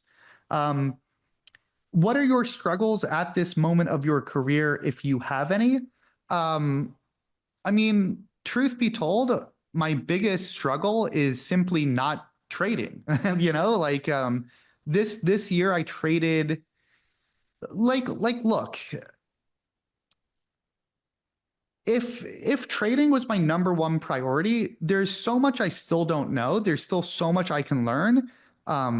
So I don't want this answer to seem like I know everything, because I certainly don't. There's so many people out there that do things different from me, that do things better than me. One of my big weaknesses, if I could be better at any skill set as a trader, I wish throughout my career I was far more proactive at going with the trend and catching these beautiful setups. So you know, stuff like this Tesla breakout, this is something like, so this is stuff that I think is amazing. But because it requires me to overnight and have exposure all these days, like I'm way less willing to do that than trade the one day for like the MSTR crack. But this is an amazing setup. Stuff like the Bitcoin election breakout. I mean, I'm going to do my 2024 review. That was one of the best trades of years. And so my one major weakness is like, I do a lot of the reversal mean reversion stuff, and intraday, I'll do a lot of the breakout stuff. Some of the best, easiest money, I would actually argue the best money in the market is going with the trend on breakouts. Stuff like, what was that first one? Not the first one, but yeah, like this breakout here is so incredibly fabulous. Like, you've got to stop. It's an amazing setup. You're not fighting the trend. You're not taking a zillion losses. Like, MSTR is an amazing trade, but like this, you're just always with the trend pretty much. And you can catch some mega winners this way. So like, this is something I wish I did way more of during my career, but now it's just like, yeah, I mean, so I guess it's like, there's definitely a million places I could improve as a trader. Even automation wise, I could improve as a trader. So I'm not trying to be like, you know, like a jackass with this answer, but the truth is, just from where I am and with my values, like I'm not trying to keep getting better as a trader. It's just not what I want to do. So what I really struggle with is just the trading less part. And just being like, hey, there's money out there and it's not going to be you making it, Lance. Like that's okay. You know, like the one thing that I find tough is like, just because I have this skill set, like, does that mean when I'm like, you know, 50, 60, 70 years old, I'm still going to be like, oh, breakout, and like losing my sleep because there's some breakout? And like, do I want to spend every gym workout of my life or every morning of my life? Oh my God, let me check Thinkorswim. What crazy things happen? So it's like, I'm in that transition phase where it's just not really how I want to live my life. Like I lived my life for 15 years, just tuning into every move in the stock market, every piece of news, every smartphone alert. Oh my God, Bloomberg alert. Oh my God, group chat text. Oh my God, this headline. Oh my God, is Tesla going to do something crazy today? Like, so I just don't know that I want to live the next 15 years of my life like that. And part of Magnum Opus was because I want to get my knowledge out there so that if I do, start to transition away, it just, other people can benefit. And I feel like I've got it, I've said, I want to at some point say everything I've had to say, then just move on, and find something new. Ricky Bobby, hit me.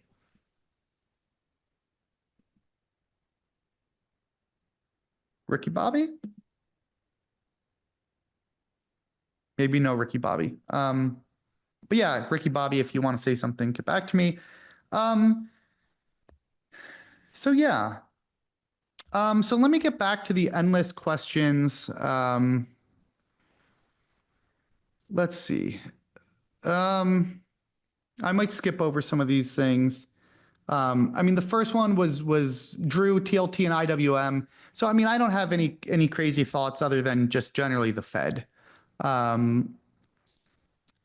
The Fed and the thought of, our views on rate cuts changing, but I try not to overthink this stuff too much anyways.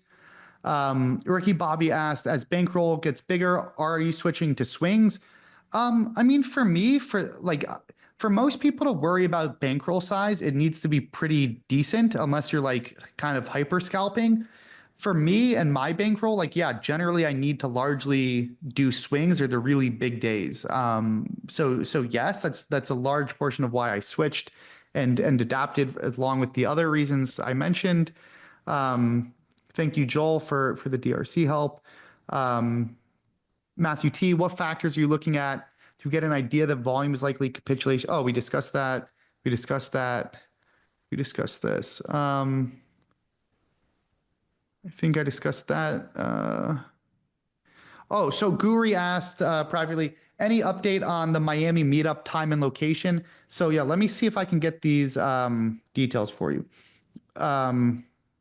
It's going to be January 25th, and I think it's like 5 p.m. I'll officially post this somewhere, and it's going to be Rosa Sky. It's like a rooftop bar that I booked. So that is that, but I'll officially post that for the elite and everything. There's going to be an RSVP. Andres, I've been almost 11 days in a row green in December. Congrats. Must be nice. Oops, hold on. I then decided to increase size. I did a 10x daily goal the first day in increasing size, and then in 3 days gave it all back. Yeah, I mean, I've heard this story a million times. You shouldn't be doing that. 11 days in a row green, great. Trying to 10x your daily goal, not great. You want to just grow very slowly and gradually. So I've heard this story's as old as time. Like, if a good day for you is $500, a good day should then become $600, $750, $1,000, $1,250, $1,500, $2K. You don't want to do crazy jumps because then it happens. And often that's also accompanied by not learning the lessons properly and also not developing good risk management and everything else. One bad trade is always what it takes, and that always is the start of the losing cascade. And it's when we grow too fast that we're then susceptible to all that. So yeah, that's part of the growing pains, and I think also part of being young and new and everything else, but that's okay. HCP, do you have a top news source? Bloomberg, by far, it's the best, but it's the most expensive. I've also touched in prior Patreon posts on all the other recommended news sources. Also, as part of Magnum Opus, there's going to be a free video touching on this as well. So either look that up or stay tuned. Yeah, Financial Juice. Thank you, Alfonso. I don't know if I said that. Thank you, Peter. Let's see. Apartment 4, love the name. How do you feel about option structure trading? Reddit, IV is high, would sell ATM, put credit spread, then sell 205. I mean, as a general rule, I don't have, let me see this Reddit. For whatever reason, I don't do a ton of spreads. And the thing is, like, yes, IV is high, but this isn't doing anything special enough right now for me to be, this isn't something I would trade options on. I will be doing a whole section on options as part of Magnum Opus. It's going to take me a lot of time, but that is not something that, oops, interests me. I just scrolled. Ricky Bobby, I missed your question before. I might still miss. Yeah, sorry about that. I hung up earlier. Instead of worries. opening the mic. No worries.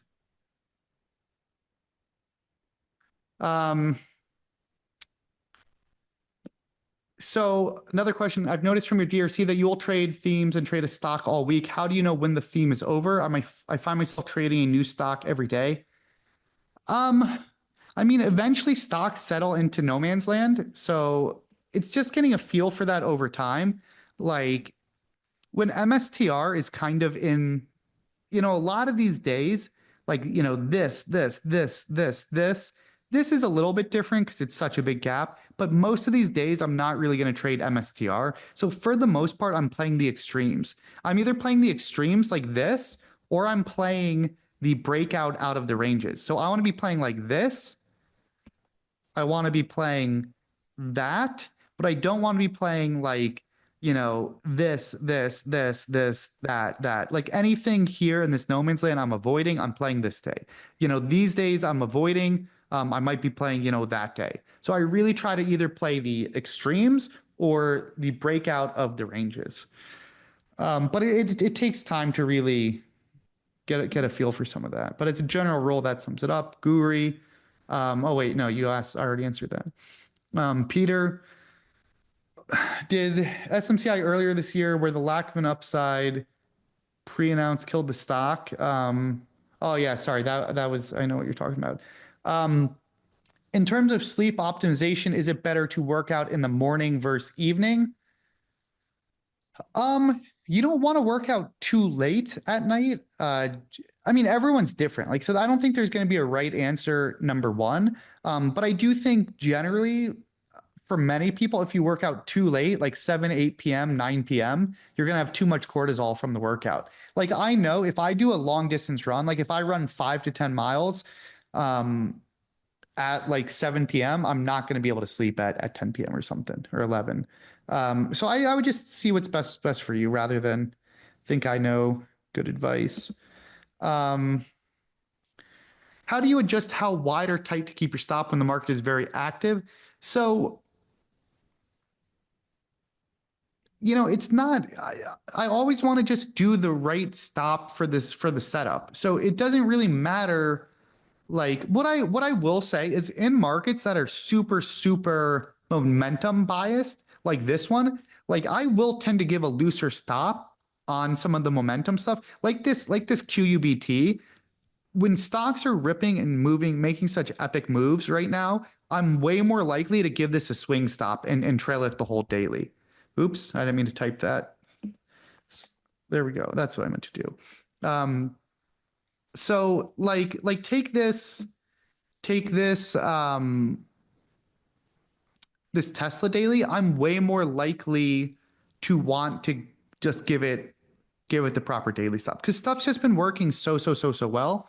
So I'd say, yeah, in more active markets, I'm willing to like you want to always be collecting data based on the recent data points. And in general, this is a market where swings really work. So I want to not give it a looser stop, but just maybe, I mean, okay, let me rephrase that. I want to give this to prior daily bar lows, but that's not me saying like, oh, I'm going to give it to 300 or something. Like I'm still using a proper stop, but I'm not being as like narrow-sighted, myopic as I might otherwise be. But that doesn't mean I'm going to do an arbitrary stop, which is more so the point I'm trying to make.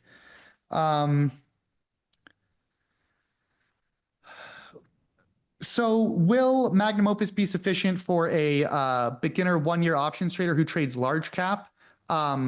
Yes, absolutely. So I would say as long as they like, I'm not teaching stuff like bid ask. I'm not teaching people like, ooh, this is a candle. This is how you know, limit order, market order. Like I just don't have any interest in that. But for most people, yes, that will definitely be generally covering concepts. It's so much just how to think about markets and trading and expected value.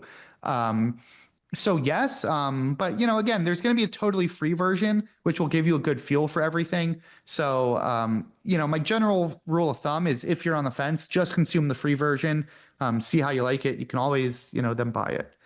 Let me do a little water.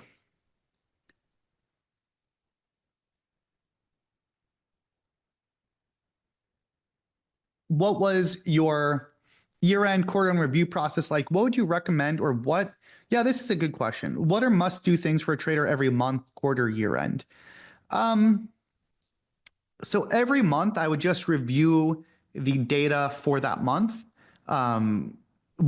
So certainly I'm going to figure out what were the best plays of the month. What were the plays, whether I traded them or not, what were the best plays? I will make sure every play is written up.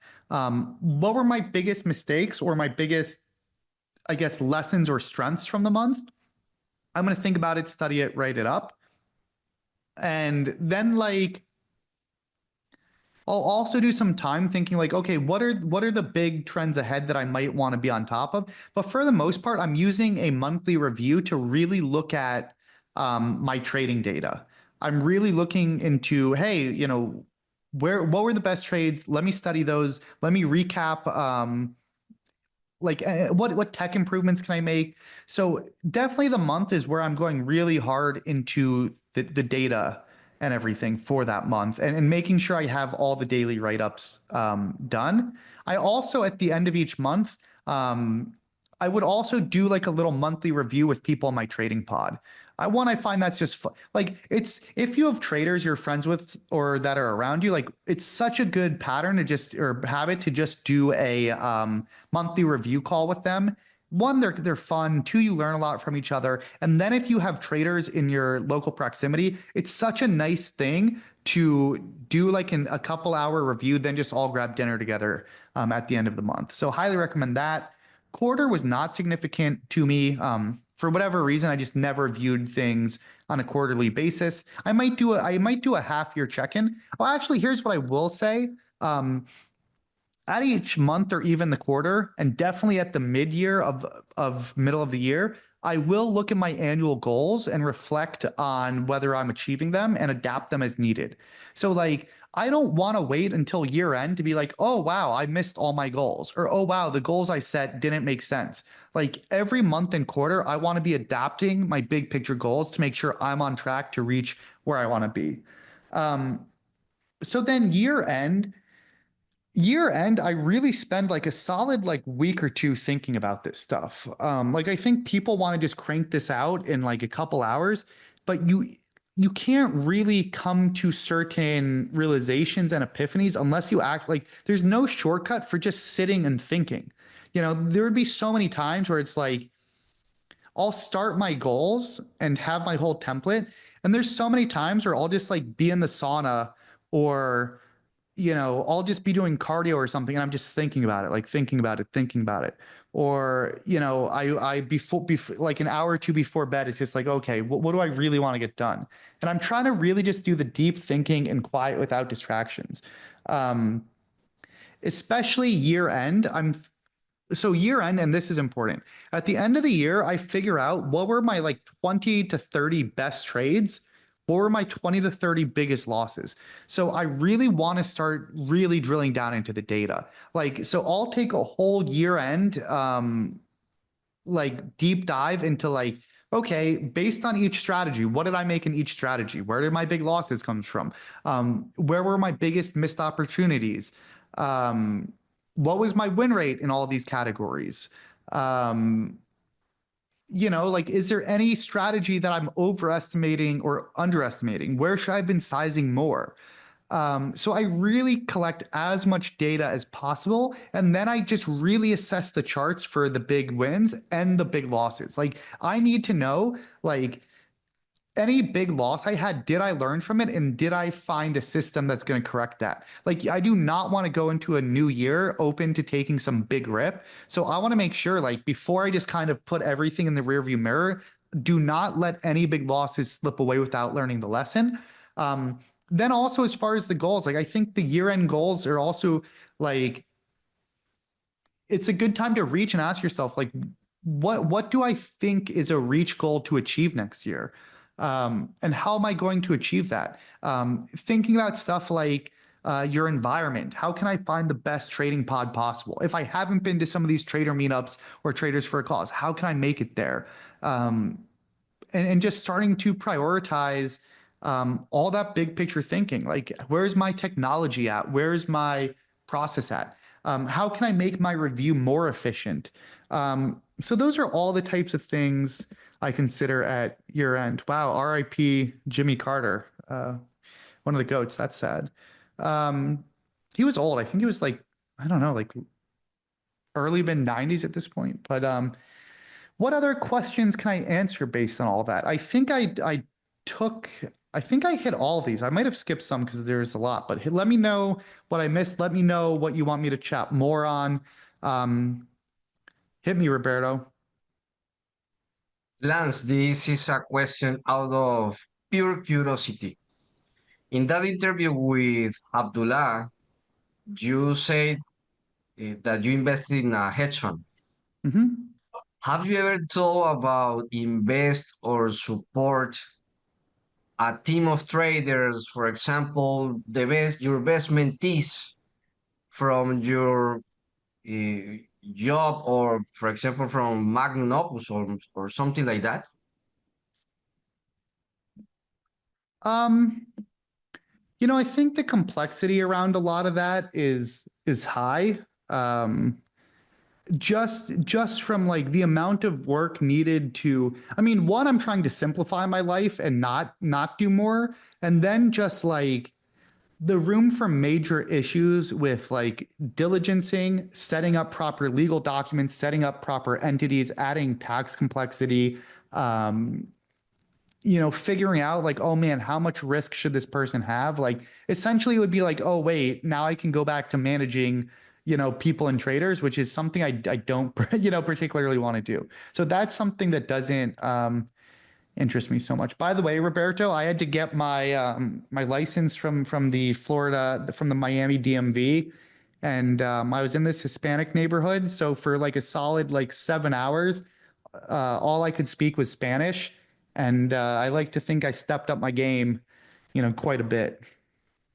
We'll see in the next AMA. Yeah, maybe will next try to AMA we'll just do all in Spanish together. do it. I actually, as far as stock terms, I don't think I would. I don't know if I know a single stock term, so I would be in trouble pretty quick. Let me see. Can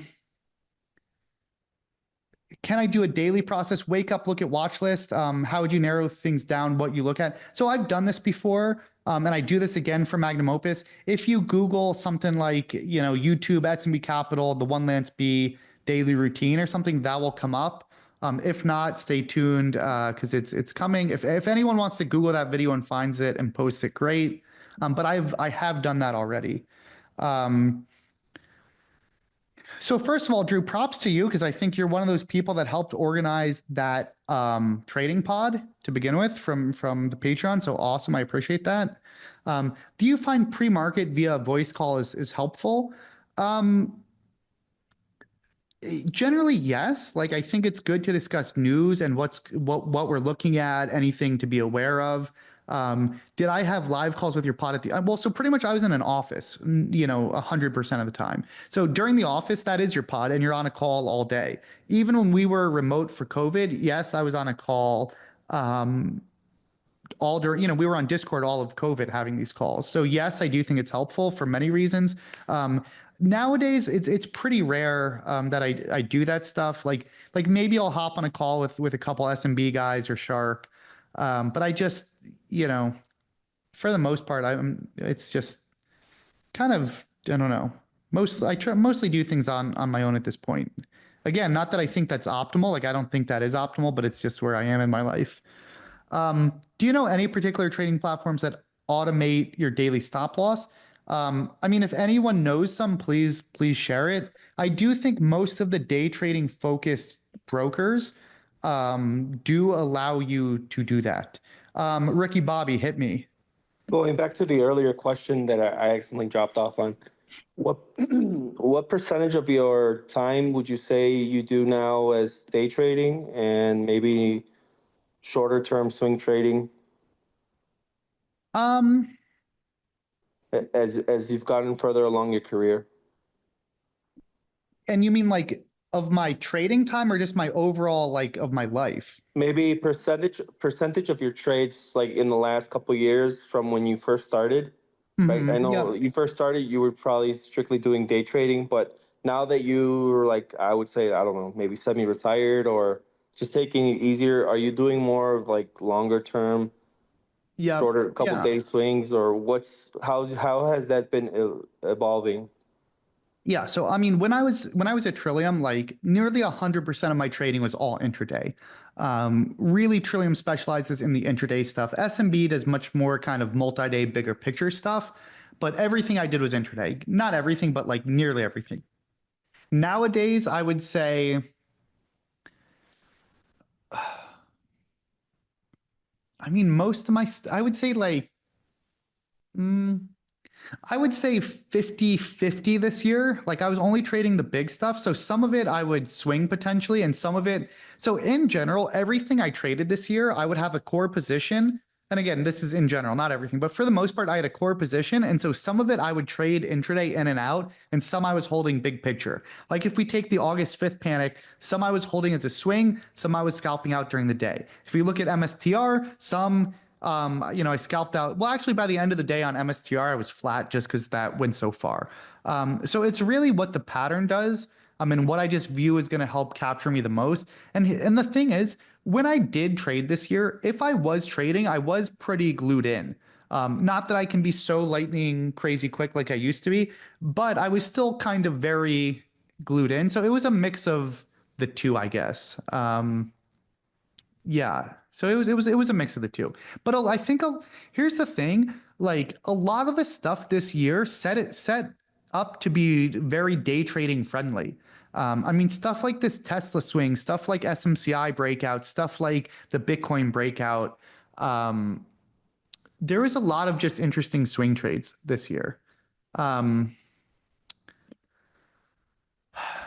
For traders that tend to snowball as they approach their stop, are there any approaches you have seen that have helped dampen this behavior over time, or any other helpful ideas for this problem? Yes, I've seen this a lot.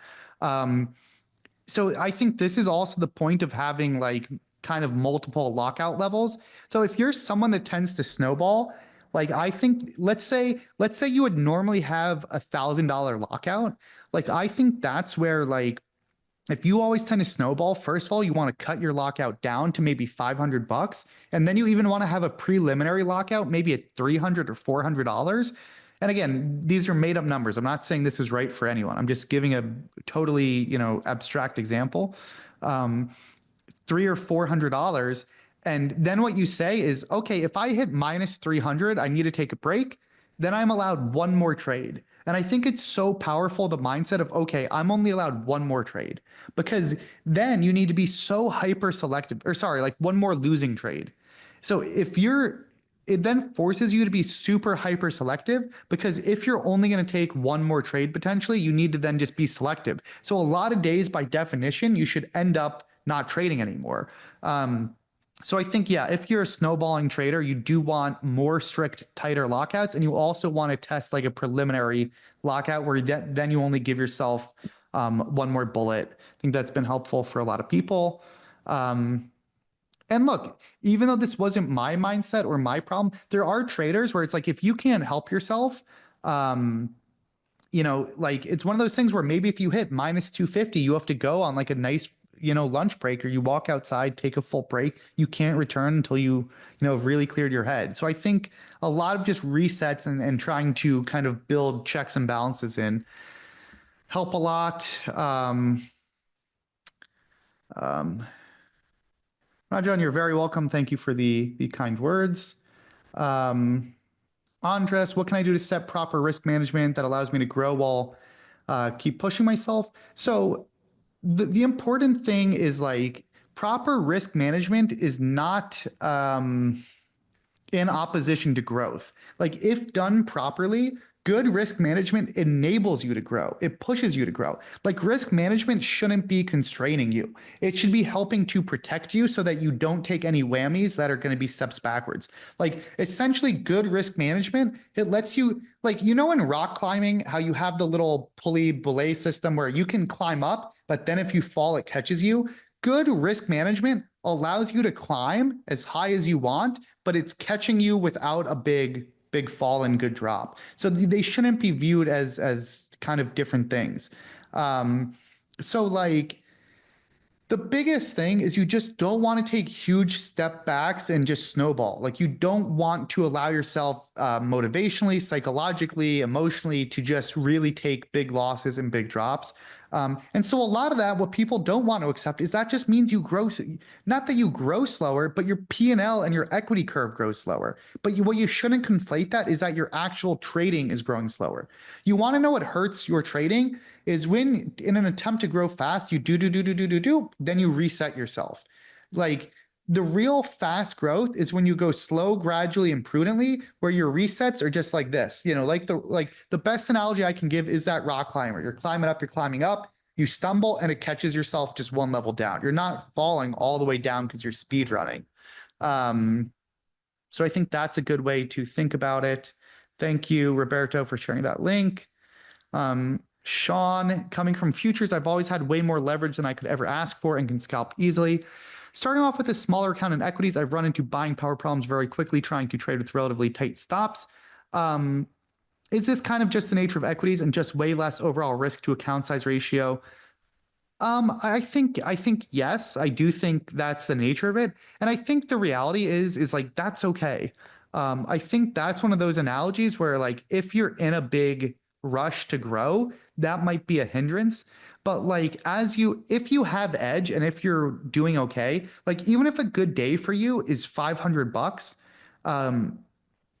like you don't need to rush. Like that's totally fine. And even if $500 a day, you're going to be in a really good spot if you have solid foundations in a couple months. So what I would say is like, yes, like the lack of leverage versus futures is kind of more limiting, but I would say that's okay. Like if that's where you're at, like most people doing this, let's put it this way, like 8 out of 10 people, probably 7 out of 10 people make a mistake of trying to grow too fast. 2 out of 10 people grow just right, and maybe only 1 out of 10 grows too slow. So it's like, it's totally okay to just grow slow. But yes, I understand why that could be a constraint. Happy New Year to you too, Drew. Thank you. Yeah,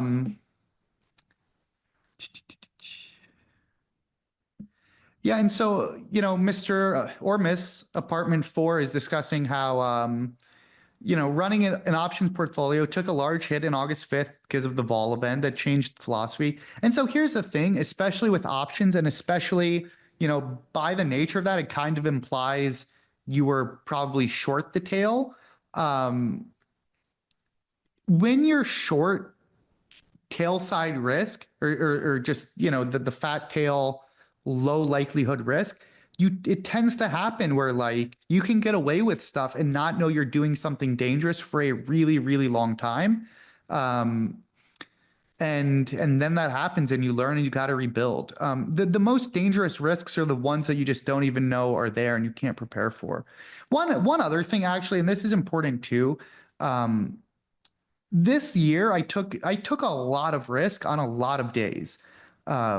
If you take August 5th, you know, I could have lost a lot of money on that day. I took some big losses. I definitely had some multi-million-dollar losses this year, which is okay for the size and whatever else I was trading.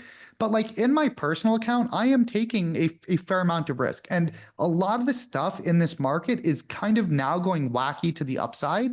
And So I do need to be very careful because it's so hard for me to just trade small and be like, ooh, tee I'm just gonna really limit myself. It's like, but like when you see stuff like DXYZ, like this trade could have been so bad for me if I didn't, just take my losses. And I mean, I still gave back what I made in this ticker initially.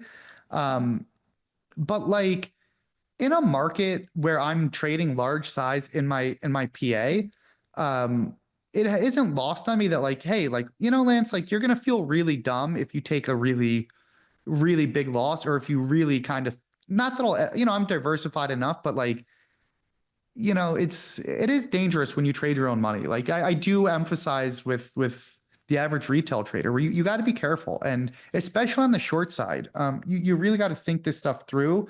And if you're selling vol or selling options or shorting stocks, there's a lot of tail risk out there. Like, imagine being short this thing from like $12. I know in day trader world this would never happen, but there's a lot of hedge funds out there that are short this thing, and then they end up just losing, so many multiples. And again, that's unlikely in day trader world, but you do got to be careful, especially the stuff we saw like in ZJYL. If you're a retail account and you're still kind of shorting this stuff, you got to be careful. Like I would never touch a ZJYL in my account, just God forbid. So yeah, that's a random aside. Let's see. Yeah, DOS Trader. I mean, I think like Clear Street, Centerpoint, like well, they're based on DOS. Well, now they have this other thing, but most of the day trading places either use DOS or have platforms for that. That can allow you to have the daily stop loss, which is so important, guys. Like it's so, you just don't want to take whammies in this game that's going to either take you out of the game or just really kill your momentum. This game's hard enough without taking like resets. You want to know what it reminds me of? Like those stupid, do you guys remember those old school video games where you had to beat the whole game and not die, or else if you died, you'd go back to the start of the level or the start of the whole game? It's like the arcade game where you started, and it's just like having good risk management or being like prudent is essentially like having like those checkpoints. Again, back to the rock climber analogy. You just don't want to go back to where you started. Not that your skill set will go back, but it can just do so much damage psychologically. Darius, do you think you could be doing the style of trading you are doing now without the path you took to get to your current level of trading? Yeah, I don't know. I mean, life is complex. I don't know. Yeah, it beats the hell out of me. Like, I think the interesting thing about life is like everything's a journey. So I don't know. I might not even, I think there's many worlds where if I didn't work at Trillium and have the mentorship I did, I wouldn't even be a trader. Like again, I tell this story all the time, but I was so close to ending up at a different job. So yeah, there's a lot of paths where I just don't even think I'm a trader at all, which is crazy. And some might say, "Oh my God, that would be so awful." I don't know. Maybe would I have less money? Yes, but would I be happier? Who knows? Would I be healthier? Who knows? Life is weird. What other questions can I answer? What stuff can I help out with?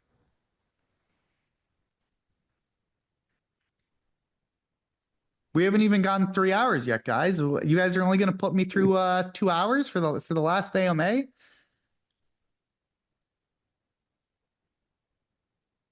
Roberto hit me. Lance, as you I knew know, I could count on you. I'm so into breaking news. Mhm. That's by far my core trading business right now. You in a previous AMA meeting, you gave me a very interesting advice for, expand the playbook. You told me about international stock markets. Now, being very specific with the question, which ones do you think may have edge for exploiting that particular playbook in your experience? Oh God. I mean, I don't really know just because I generally haven't been involved in them. Um, I mean, I think for many things, one of the most obvious things probably is just like, and again, I would only do this if I was interested in it, which I'm not. I couldn't be any more disinterested. But like the crypto market, I think is super interesting. Um, where if you really understand crypto and a lot of these coins and all the news affecting it, like I think that's an interesting market where you probably get a lot of inefficiencies.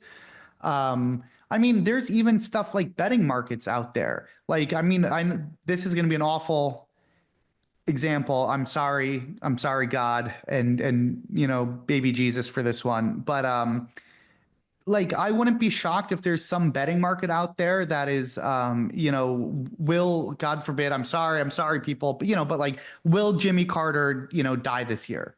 And right, the odds would have, we're approaching year end. The odds would have been essentially like a 0% chance or like 2%, 3%. I know, yeah, I know, Peter, that's why I'm saying this.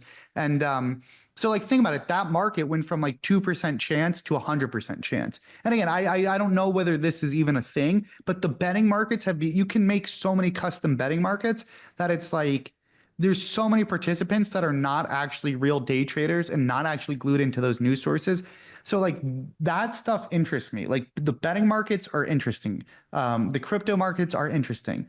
I mean, like, and now keep in mind, right? Like for me to, I don't know, take, for example, the South American markets even well enough to be able to know the stocks and the news and everything else. So it's like, I don't have any edge there, which is why I don't do it. So it's like, if you're in a country like China or Japan where there's major language barriers and stuff, like especially say China and Japan, because you know most people can't even read it and the translations suck. Um, there's going to be more inefficiencies than not. I can't even tell because I don't speak the language. Um, so yeah, I think, yeah, I don't know. I don't know, I guess, but that's how I'd be thinking. Um, so let me see. Let me see. We got a whole bunch more. Um, what do I think of stock with less than 1 million float? With 2x, 3x rotation and volume. I mean, anything that's doing a ton of volume, I'm definitely watching. Should I override the sizing rules? I mean, a lot is just like the situation and everything else, but like anything doing huge percentages of the float, I'm definitely watching. You know, but should you override your sizing? It really depends. Like generally, no. Your sizing rules are your sizing rules for a reason. If they should be different, you should make exceptions and write them that way. But I would not just, you know, blindly override. The structure of a meeting with trading pods. I mean, I'll leave that up to you all. It's whatever you want to make with some of this stuff. There's many types of trading pods out there. Some do daily report cards, some do monthly reviews, some do live chats. You know, some share news. Whatever people want to make of them. Any updates on MO? Still on track. So come hell or high water, it will be out on 1-21. It is more so a question of just how much will be out exactly on 121. We already have a pretty damn solid amount. We are also in the position of ramping very hard on the production right now. So I think there will be a good to great amount out at release. I think within 1 month of release, people are going to say, holy shit, because then we're probably, I mean, I think by end of February, I think we probably have 150 videos out. At launch, maybe we get 75 to 100. But I think people will still be pretty impressed, for sure. I mean, you guys, like, truth be told, you guys might be some of the least impressed because you guys have seen a lot of this content and all the other stuff, and you guys kind of know my material. But I think for the average person out there, they're just going to be like, oh my God, how did someone ever create this? If I were beginning with 30K account, how would I structure my risk allocation? I mean, certainly I would just be extremely small. Until I know I have edge, I would be extremely small risk. Because I also worry about PDT and everything else, pattern day trader, whatever rules. So unless I know I have really good edge, I would literally be trading for pennies and dollars. So many people do not want to do that. But again, I would just be trying to get reps, maybe even years of reps. If you need to be trading, I would just keep it very, very small until if you're trading for 30K, I don't think there's anything wrong with eventually aiming for like a 1K month.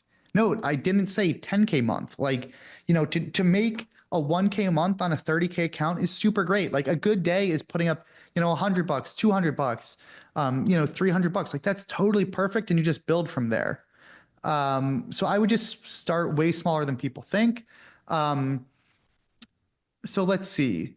Apartment 4, I don't really understand easy money. Does it always have to be in broken slot machines? No, not necessarily. I mean, easy money, and again, like I don't think there's any true hard and fast definitions for a lot of this stuff. Like a lot of these terms I'm just kind of coining and making up just to help people relate.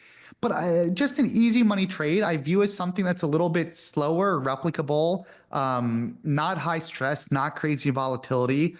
And again, how do I define broken slot machines? That's also up to debate.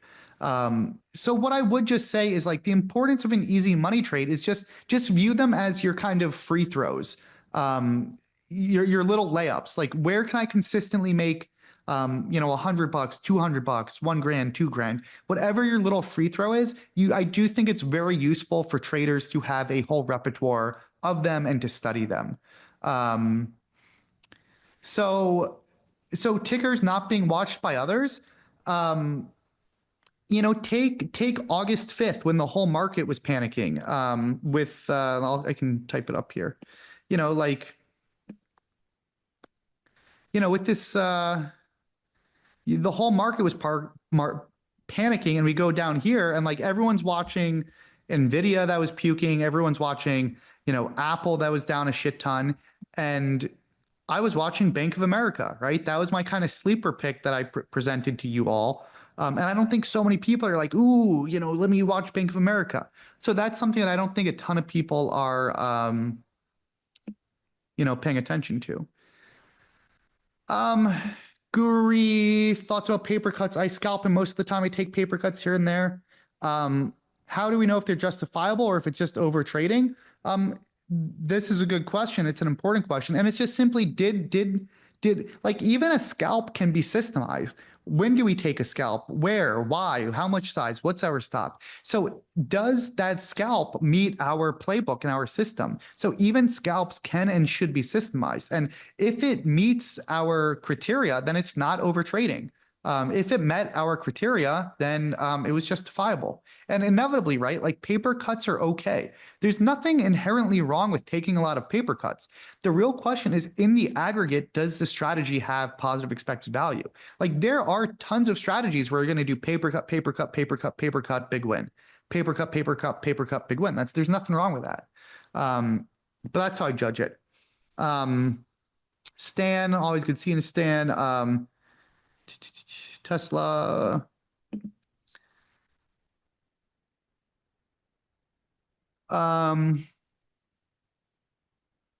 Tesla Friday had its low at 10.15, then later it bounced from a downtrend at 2:30, came back. Do you feel if it fails that first time to break that range, that it's more likely to fail the first and second? Let me see.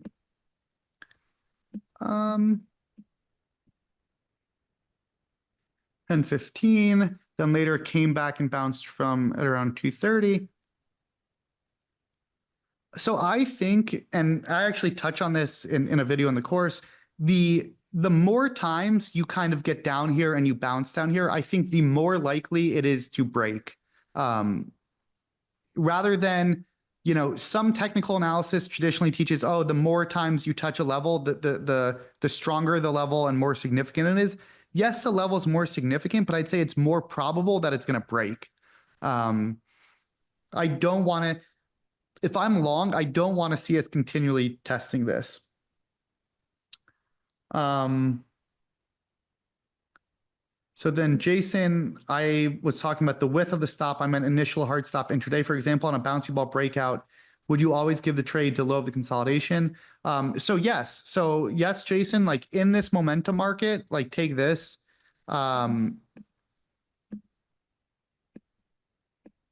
So in this strong of a market, I'm way more likely, if I buy this break, especially on a really good setup, I'm way more likely to want to give it to the lows and big picture swing it than just give a tighter stop to the consolidation. So yes, that's definitely true for me in this market.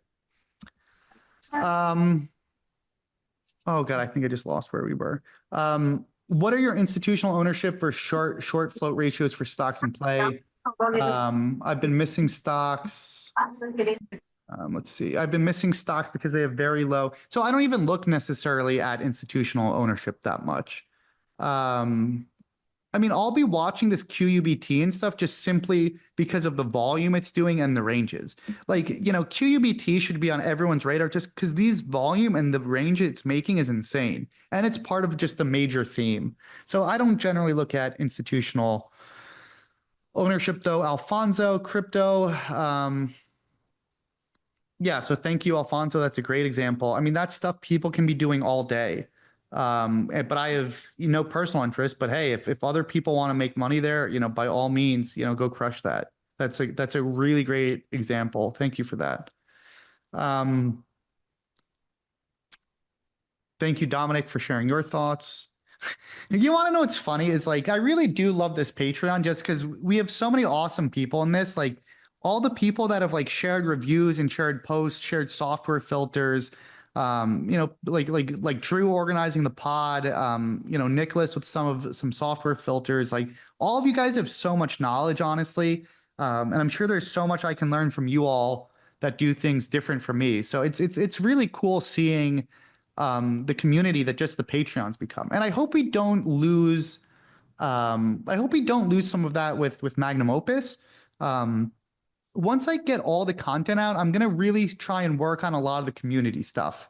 I've not been able to put effort there yet, but I do hope that a lot of people can find pods. I think some of the free community channels are just going to be flooded with a ton of people, just because I think there's going to be a lot of free users. Oh God, the voice is starting to go. But I think on the elite side, that should be much less. And look, as things evolve, I'm going to, if you guys ever have feedback, just reach out. You guys all have the email from some of the sign up stuff. So like definitely always open to feedback. Some people have reached out already, and I'm just going to try and keep on improving it and making it awesome. So I hope we don't lose just the amazing community feel of thanks to you all. So let me see. So then Jake said, how would you adapt if you were mid-tier experience in P&L level, a trillion with 24/7 trading starting to occur? I mean, this is a good question. Like I've done the post on Twitter. I do think the world is moving towards more certainly 24/5, meaning 24 hours a day, 5 days a week trading. I think it might take a while for 24/7. How would I adapt if I was mid-tier experience and P&L level? Oh God, I don't really know. Generally shitty sleep ruins my trading. So like I would be very selective where I stay up. Like even this year, the times when I stayed up were 100% worth it, but I was 100% selective, right? When I was in Japan, because I was overseas, I stayed up for SMCI. That was I tried to. That was part of a fail actually, because the time zone was so bad. But then for the August 5th stuff, I stayed up. So I would be very, very selective with when I stay up, knowing that like I'm going to trade worse if I get shitty sleep. I do think this is a dangerous realm. Like there's going to be more money to be made, but I think it's definitely going to come at a cost of balance, mental health, and wellness. The 24/7 trading is not really something I love to see. Look, I'm sure there's some young bucks that are going to make a lot of money off of it. And maybe it's I don't know. We'll see how it goes, but I don't think it's I don't love it. I don't think it's gonna be good for people. Tara, thank you and happy new year to you as well. Am I planning to have a Discord or something? I don't know. Like I just can't be so involved on like the day-to-day of this stuff. like I'm gonna do and make sure those community channels are good. Maybe at some point if I have moderators. Oh, and that's something I'll discuss real quick. So I'm likely going to have moderators for the community channels. If this is something you're interested in doing, what am I looking for in a moderator? Ideally, someone that just posts quality with decent experience. Like I don't think you need to be the best trader. I'm not necessarily looking for like, oh my God, this is so good. I mean, there's people out there like on Twitter, like the Nathans and Ozzies and Neils of the world that are posting really good write-ups. Like I think people posting watch lists, good write-ups, and just simply reporting if there's any like inappropriate content, you know, any hate stuff, any trolling, any racism, any just like inappropriateness, like I think that's all good. I do want to make these moderator positions paid at some point once things get going. So maybe I'll do an email at some point. If this is something that interests you, reach out over email or the boards. So yeah, maybe I'll do a Discord at some point. The thing is just like, I just can't be, like the linchpin of all this stuff. Like I can't be the person, you know, there's only one Lance. So I'll see, but I just can't be at the center and responsible for everything. But yeah, see you, Sean. Appreciate you. And looking forward to seeing you in Miami. Awesome. I think I hit everything for now, and my voice is starting to go. So maybe I'll take 1 to 2 more questions. Oh, so Roberto, speaking of Spanish and everything, and this is actually important and awesome. We are working on translating Magnum Opus into all the main languages. So if you're someone that speaks, I don't know, Spanish, French, you know, German, Chinese, you know, whatever, feel free to reach out as well, because at some point I will be, we're working on just translating all this stuff, and I need somebody that can watch the content and make sure the translations get it right. And that's also going to be something I'm happy to pay money for. You just let me know, Lance. Appreciate More than that. happy to do it. Yeah, appreciate that. Because I think a lot of the AI is pretty good now, but not for you know, like slang and stock specific lingo. So I want to get that good. That's I'm gonna worry about that you know, later. Thank you, Ricky Bobby, as well. Any final questions? Sweat equity, appreciate that. Any last question or two? Because then what I will do is keep an eye out. I want to do maybe another AMA early in January for early subscribers to Magnum Opus, and just talk about the year in review and stuff like that. So this will not be the last of me. More top ops coming. And then ultimately, yeah, guys, thanks for the support. So one final question here. This is the last one I'll take. I usually hide my P&L aside from the super crazy days, so my P&L doesn't deter me from taking less risk. Is there a better way? So I'm not, this has come up before, like I'm not a big fan of hiding your P&L on your screen, that is. I think P&L is an important indicator. It's an important indicator, and you need to know, especially if you have multiple positions, you want to be able to tell what's working, what isn't. And you also just want to be able to just handle the number on your screen. And so, yeah, in general, I would prefer to just get used to the swings and just handle the psychology. If you absolutely can't handle it, then I think there's times where, okay, fine, if you must hide it. But like, there's just days where if you have multiple positions and as you grow as a trader, you're really going to need to use that P&L to see how things are moving. And you can really gauge breadth and everything else. So yeah, yeah, my pleasure, Dominic. And thank you all. Like we've had so many awesome moments. Like for everybody that was in Vegas, just crushing like, I don't know, $1,000 worth of dumplings. Super fun times. Happy holidays. Happy New Year to everyone. Best of luck trading in 2025. Please do not be strangers, whether it's on Twitter, whether it's the last month or so on Patreon, or over on Magnum Opus. I hope to see so much more of you. I hope to see you all in person. And yeah, like just ultimately my thanks. This has been an awesome community that I never would have imagined. And these AMAs are probably the most fun part of it, minus the meetups. So thank you all. December 2024 out. You all are the best.